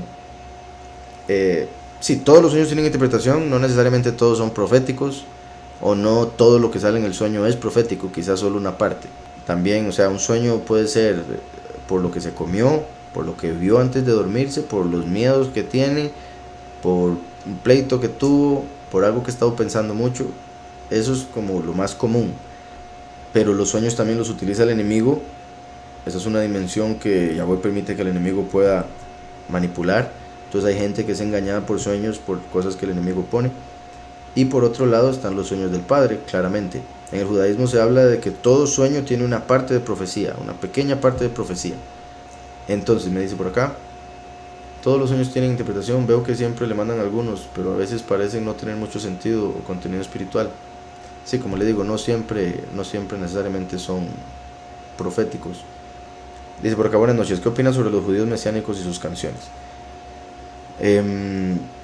Depende de, ¿verdad?, del judío mesiánico, porque hay varios, uno que otro, una que otra doctrina un poco diferente, pero en general la mayoría de los que se hacen llamar judíos mesiánicos, tristemente, la mayoría de ellos son cristianos que querían ir a las raíces hebreas y terminaron quedando en lo judío.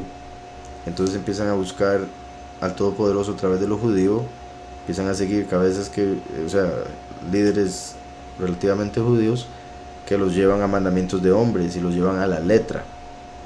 Entonces tristemente se van de un extremo a otro en cierta forma. Lo bueno es que siguen creyendo en el Mesías y tratan de ir más cerca, pero en este caso la mayoría le llama Yeshua, que aunque Yeshua significa salvación, Yeshua no es el nombre, es Yahushua. Yahushua significa Yahweh salva, es un pacto que uno hace con la boca de que Yahweh el Todopoderoso le va a salvar. Y Yeshua simplemente es salvación, la salvación por sí misma no salva, es Yahweh el que salva. Entonces, Yahushua es el nombre del Mesías, ellos le llaman Yeshua, lo cual viene del nombre que le pusieron los judíos que lo rechazan, Yeshu, que es la maldición más conocida del judaísmo, que su nombre y su memoria sean borradas. Yeshu, así le llaman los judíos, y de ahí salió el Yeshua que usan los judíos mesiánicos. Entonces no estoy de acuerdo con muchas de las cosas del judaísmo mesiánico. Obviamente estoy de acuerdo con que Yahushua es el Mesías, pero repito, ellos ni siquiera le llaman Yahushua. Con respecto a las canciones, pues no he escuchado muchísimas en realidad. El problema que yo tendría es que le digan Yeshua, pero obviamente uno podría cantarlas diciendo Yahushua, lo cual sería algo, que sería lo mejor, me parece, si es que le gusta esa música para alabar al Todopoderoso. Pero como siempre digo, el punto es poner atención a la letra, saber qué es lo que está diciendo, saber qué es lo que significa, si es que están cantando en hebreo, saber qué es lo que está ahí diciendo, para ver si es algo con lo que usted en realidad está de acuerdo y es algo que usted le diría al Todopoderoso. Porque digamos, si uno canta una canción de una persona que lleva otra doctrina, esa persona que lleva esa otra doctrina puede ser que esté diciendo algo en la canción que no es en realidad lo que dice la escritura, y después uno lo está cantando y lo está invocando yendo en contra de la escritura, en cierta forma, como agregándole a la escritura o quitándole a la escritura, como hacen muchos en prédicas y demás. Entonces sí, depende de la canción, y como siempre recomiendo invocar los nombres verdaderos, siempre, en todo aspecto, y por supuesto ahí cuando están alabando. Dice por acá, Koresh, he visto en las madrugadas estrellas flotando o volando más rápido que la velocidad de aviones. Esto pasa aquí Pacífico se ve. No sé si es aquí en Pacífico. Sí, eso pasa bastante. Creo que ha estado pasando más que antes, porque yo, bendito Yahweh, me gusta ver mucho para el cielo, estar esperando señales y demás. Entonces he tenido la oportunidad de ver bastantes cosillas a través de los años. Y eso en particular que me menciona lo he estado viendo muchísimo estos últimos años. De hecho, ya nos acercamos a la fiesta de Purim. El Purim anterior fue algo sorprendente. Por si usted se lo menciona, 98%, 99% de personas con las que hable le van a decir, esos son satélites. Ellos dicen que hay miles de satélites en el cielo, pero cuando toman fotos no sale ni uno. Cuando toman fotos de un satélite, solo sale ese satélite del que están promocionando. Y ahí uno preguntaría, ¿y quién está tomando la foto? Entonces hay un montón de cosas que hacen con eso que es pura mentira. Cosas que le dicen a la gente que es pura mentira.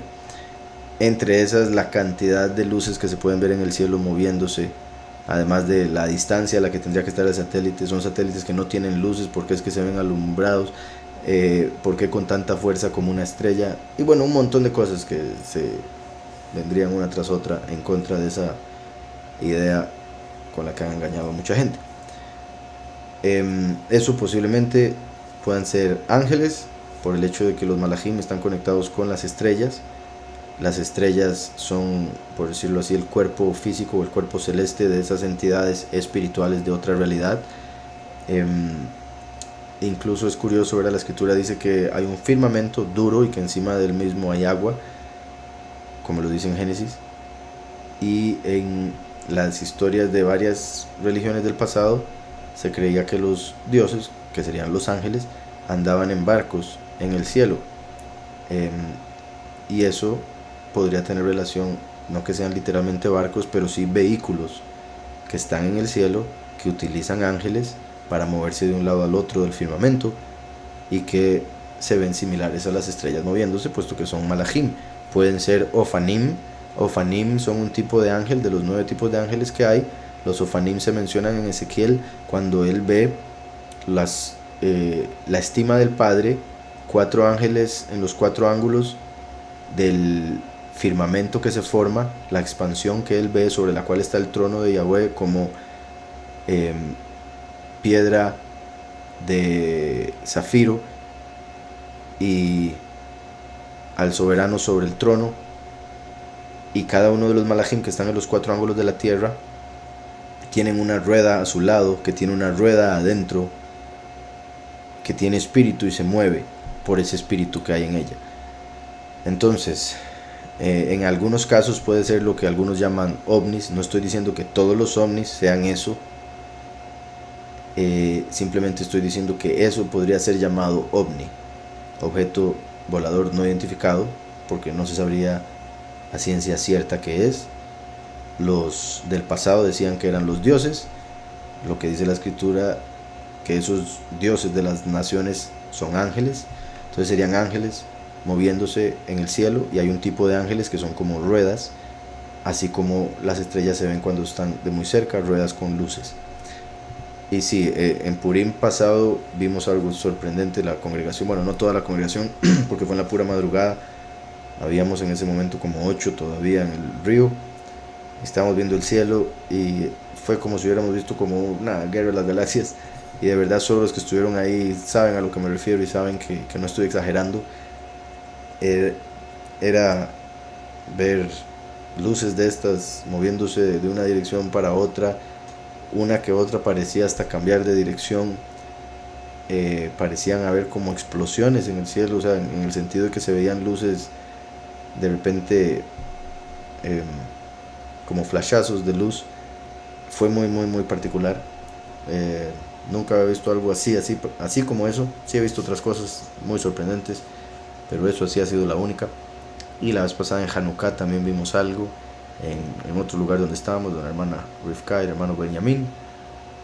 Una fila de luces, era como si fuera un tren de esas luces, como un tren de estrellas. No sé cuántas podrían haber sido, unas 50 o algo así, en una sola línea, moviéndose en dirección contraria a la luna, entre otras cosas. Entonces sí es cuestión de estar viendo para arriba para darse cuenta que, bueno, por un lado que no son satélites, que no tiene sentido. También leer un poco, estudiar y ver todo lo que nos han mentido con respecto a eso. Entonces dice, se le llama padre para no enredar a los seguidores ni que se enreden con los pastores de las iglesias evangélicas, por eso se le llama padres. No, un católico o un sacerdote católico no diría eso, que no es por eso, porque se les llama padres desde antes de que hubieran evangélicos, y se les podría llamar sacerdotes. La escritura, lo que usted llamará Biblia, dice directamente no llamar a nadie padre en la tierra, aparte de Yahweh, que es el único Padre en los cielos, y su Padre terrenal. Entonces, que un sacerdote diga creer en la escritura y decirle a sus ovejas que le llamen Padre, es un poco descarado, es hipócrita y entre otras cosas. Y eso muestra que la doctrina católica es errada, y es una de las que se menciona en el Nuevo Pacto, que son la apostasía. Sí, la razón que usted menciona acá no es la correcta, y como repito, aun si fuese supuestamente para no enredar, hay muchos otros términos que pueden utilizar para no enredar, en vez de uno que específicamente la escritura dice que no hay que utilizar, porque están buscando la honra del Padre para sí mismos, y es por eso que utilizan ese título en particular, como aquellos que buscan ser llamados rabinos. Por si algo, como ustedes saben, yo aquí nunca digo que me llamen nada, ni siquiera digo mi nombre a menos de que me lo pregunten. Y los que me hablan y me escriben me dicen de todo. O sea, de todas formas, todo tipo de títulos, desde mi nombre hasta Mae. Va a seguir. Dice Mónica, Pablo dijo que no todos dormiríamos, mas todos seremos transformados. ¿Se incluía él? Ahí se incluía, pero después cuando ya sabía que iba a morir, habló habló de los que estarían vivos. Entonces ahí se incluía porque tenía esperanza de ser parte. Recuerden que Yahweh nos dice en Hechos 1 que a ellos no se les dio el saber los tiempos, porque si ellos supiesen que no iban a llegar al fin de los tiempos, no hubiesen escrito o dicho un montón de cosas que dijeron que eran necesarias para nosotros que estamos en el fin de los tiempos. Entonces Yahweh ocultó los tiempos del cumplimiento de las últimas profecías de ellos para que ellos escribieran como si fueran a estar en ese tiempo y nosotros pudiésemos enriquecernos de ese conocimiento, de esos mensajes y demás. Entonces él, al no tener ese conocimiento del tiempo, tenía la esperanza de ser transformado en ese misterio que se le reveló a él, de la cosecha, de la séptima trompeta. Pero eventualmente llega a darse cuenta que iba a tener que morir por las buenas nuevas, y lo acepta y habla del fin de los tiempos diciendo que ahí no estaría, o sea, ya no se incluye.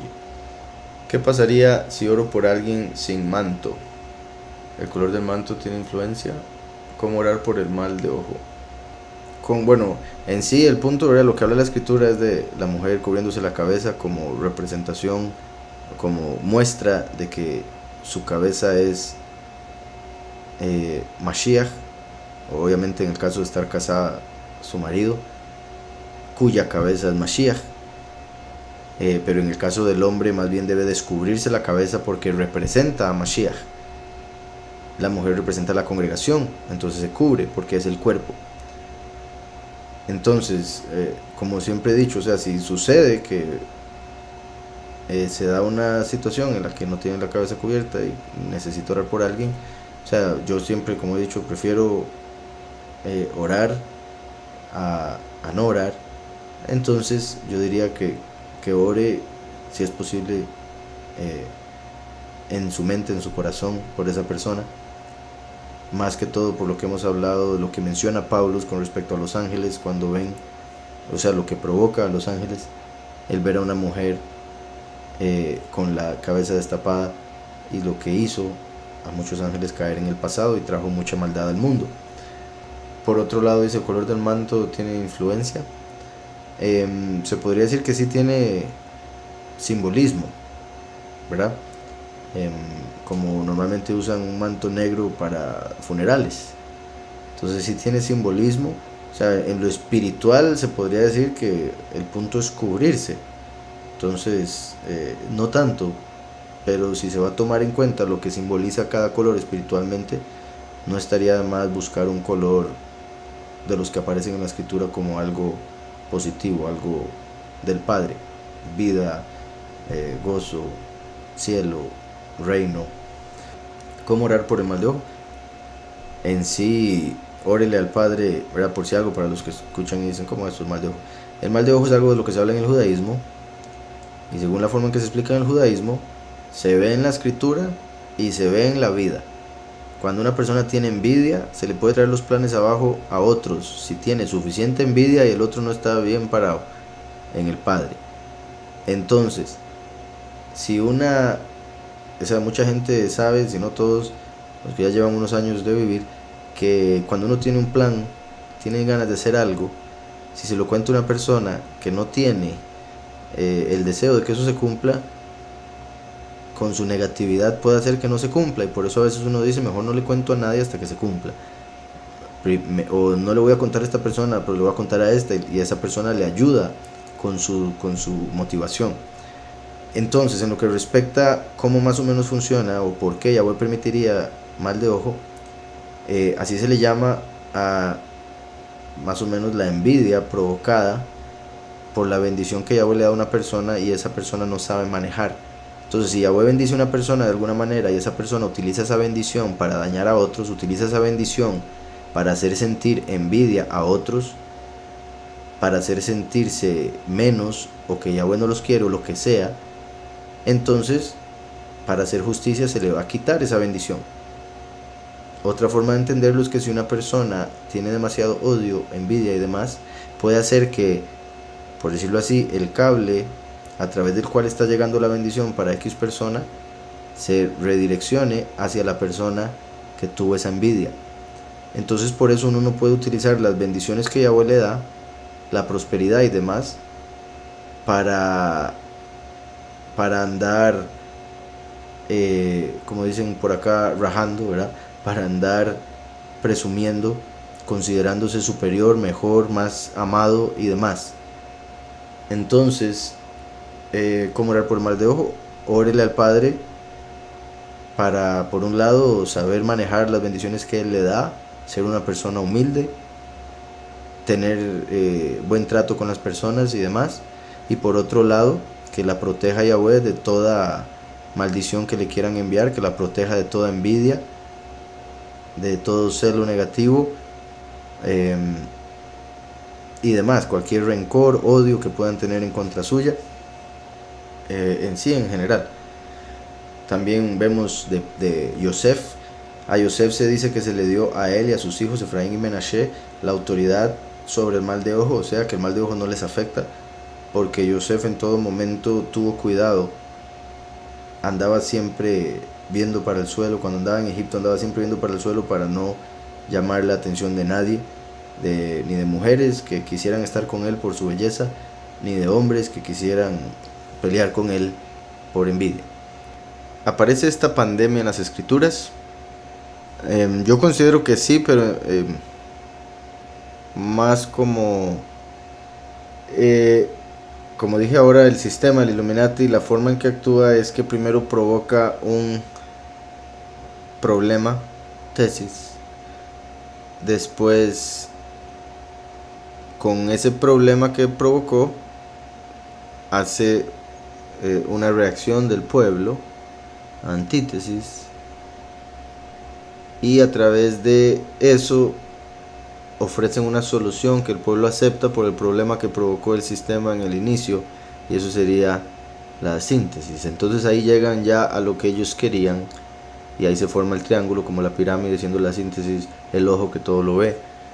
Entonces, desde ese punto de vista, entendiendo que así ha sido, que por decirlo así, el corona no ha sido tan peligroso como nos han dicho, puesto que los síntomas son los mismos de la gripe de siempre, y uno que otro extra que quizás sí se lo agregaron en el laboratorio, nada raro, pero en general la tasa de muertes es la misma o demasiado similar a la de la fiebre común. Como saben, todos los que ya se han puesto atención a lo que ha estado pasando estos años, desde que existe COVID ya no existe la mayoría de las enfermedades. Entre esas ya no hay gripe, porque la gripe es COVID.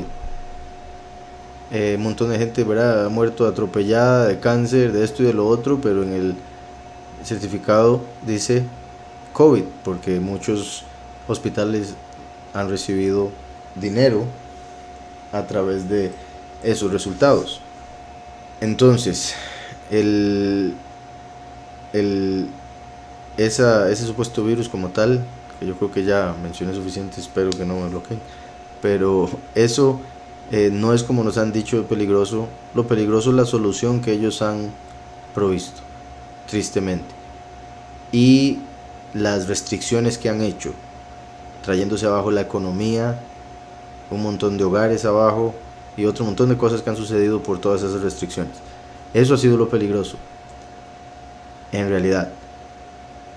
Y esas cosas sí considero que aparecen en las escrituras. En Isaías hemos profetizado que se pondría una máscara a todas las naciones, que en el fin Yahweh va a quitar la máscara que ha sido puesta en los rostros de todas las naciones, como las máscaras que obviamente todo el mundo tiene que andar hoy en día puestas, y lo hacen como una ley cuando no es legal en realidad.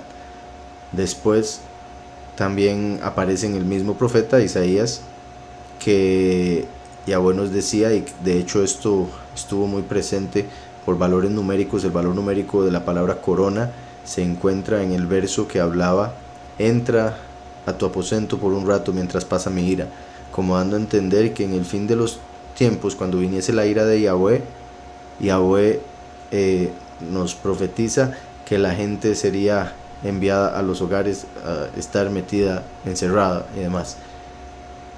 En Apocalipsis vemos un par de cosas que se pueden conectar con esto, más que todo con lo que va a suceder como resultado de las inyecciones. Según lo que muchos doctores han dicho,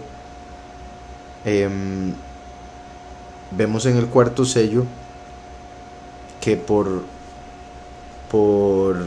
varios factores, entre esos ponen criaturas de la tierra o bestias salvajes, pero por la palabra que aparece en griego se puede ver como criaturas diminutas, como microscópicas, como virus o nanotecnología, y mencionan que eso va a traer la muerte de una cuarta parte de la humanidad. Después, en la quinta trompeta, vemos que van a salir unas entidades que tienen el poder como escorpiones, y el escorpión lo que hace es inyectar una sustancia que provoca muchísimo dolor, y esas personas que sean inyectadas con eso van a ser torturadas por 5 meses, van a buscar la muerte y no la van a encontrar, lo cual suena mucho como estilo zombie, y curiosamente en algunos países se ha venido preparando a los pues en sí la parte del gobierno que tiene que ver con emergencias, como en el caso de FEMA en los Estados Unidos, para que se preparen para un ataque zombie, lo cual suena sorprendente, de ciencia ficción, pero está en papeles del gobierno, está en papeles de Amazon. Sorprendentemente la compañía Amazon tiene información al respecto, información legal al respecto de un ataque zombie, lo pueden investigar. Entonces considero que la quinta trompeta y el cuarto sello pueden estar relacionadas con el cuarto sello, lo que va a resultar de las inyecciones que han venido poniendo desde que empezaron con las inyecciones. La quinta trompeta considero que puede ser algo que vaya a suceder con alguno de los próximos refuerzos que van a traer, uno quizá con algo nuevo, un nuevo ingrediente o más potente, los ingredientes que ya tiene. Y como decía en Isaías, y de fijo en otras partes que después el Padre nos revelará más y más, aparecen cosas que se pueden conectar con lo que el gobierno ha venido haciendo a la población, y no considero que específicamente de un virus asesino, porque como dije no lo ha sido.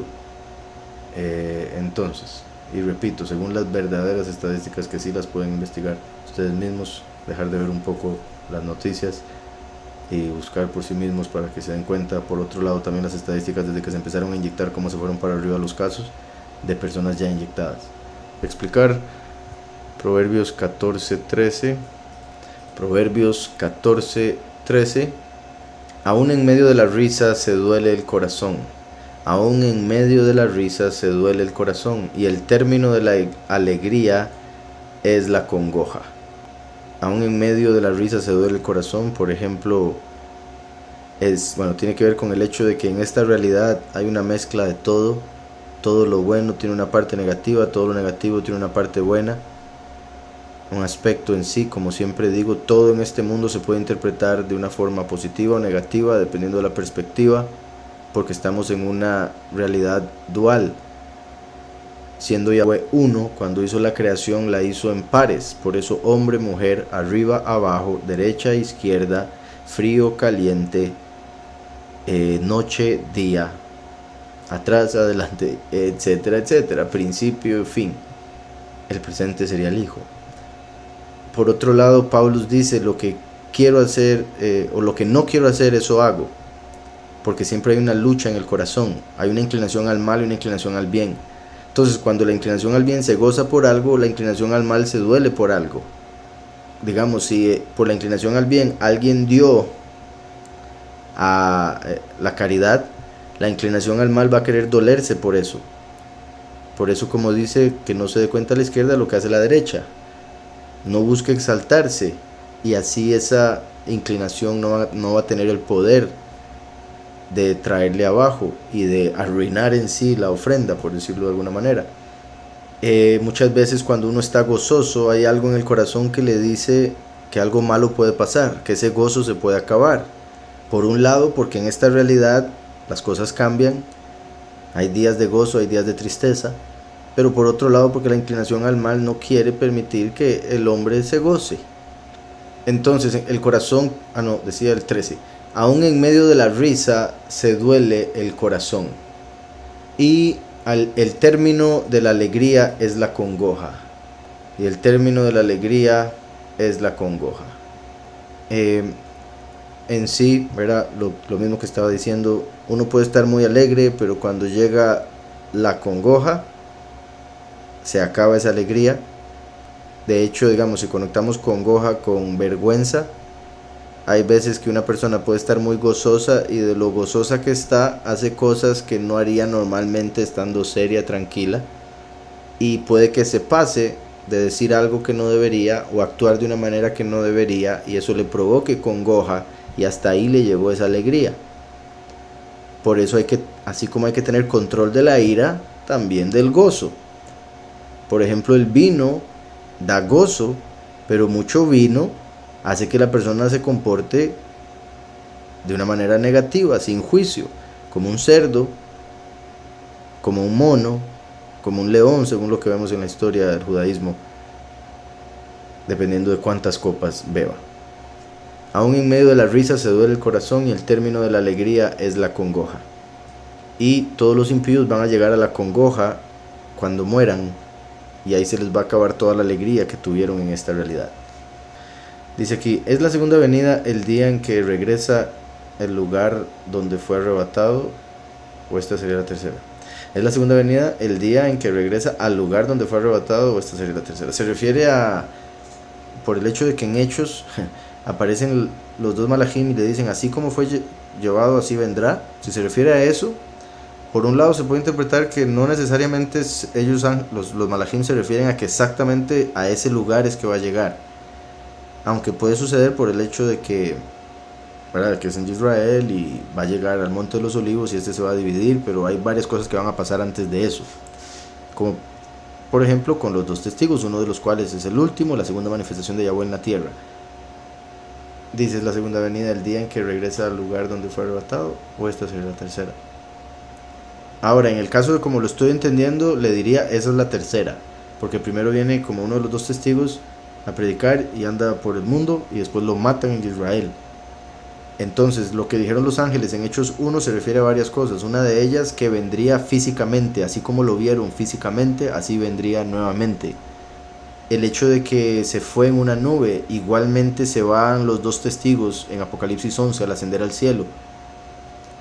Pero el hecho de Yahushua mismo, quien ascendió, bajando nuevamente, sería una vez que ya se cumpla lo del último y se haga uno con él y descienda para Armagedón. Y digo descienda para Armagedón porque ahí ya viene a la tierra a pelear y se posa sobre el Monte de los Olivos, y este se separa en dos, se hace un valle en el medio. Pero en la cosecha va a pasar recogiendo en las nubes, ¿verdad?, el Hijo del Hombre a los escogidos, como lo vemos en Apocalipsis 14. Dice después por acá, si el último viene con doble porción, doble manto, ¿realmente es necesario que otra persona funcione como segundo testigo? Es una buena pregunta, y por mucho tiempo estuvo en mi mente en el sentido de pensar lo contrario, pero he visto, ¿verdad?, al ver en Apocalipsis 11 que dice cuerpos en plural, me parece que indica que si hay dos de fijo. Y por eso, digamos, el último viene con doble manto para pasarle, por decirlo así, un manto al testigo Eliyahu.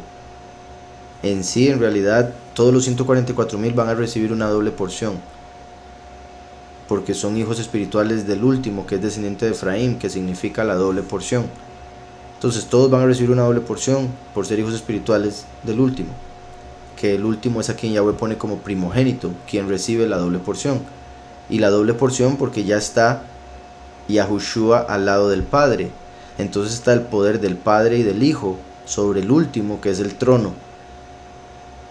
Entonces ahora con esa doble porción puede bendecir a la congregación y le da la unción a Eliyahu para que haga su parte. Y recordemos también que en Yom Kippur no solo moría el becerro y el macho cabrío como el último y el primero, sino también un carnero. Ahí estamos hablando también de otro cuerpo que tiene que morir, y sería el de Eliyahu, así como también se habla en Malaquías que Eliyahu tiene que venir no solo como vino hace 2000 años, sino también en el fin de los tiempos.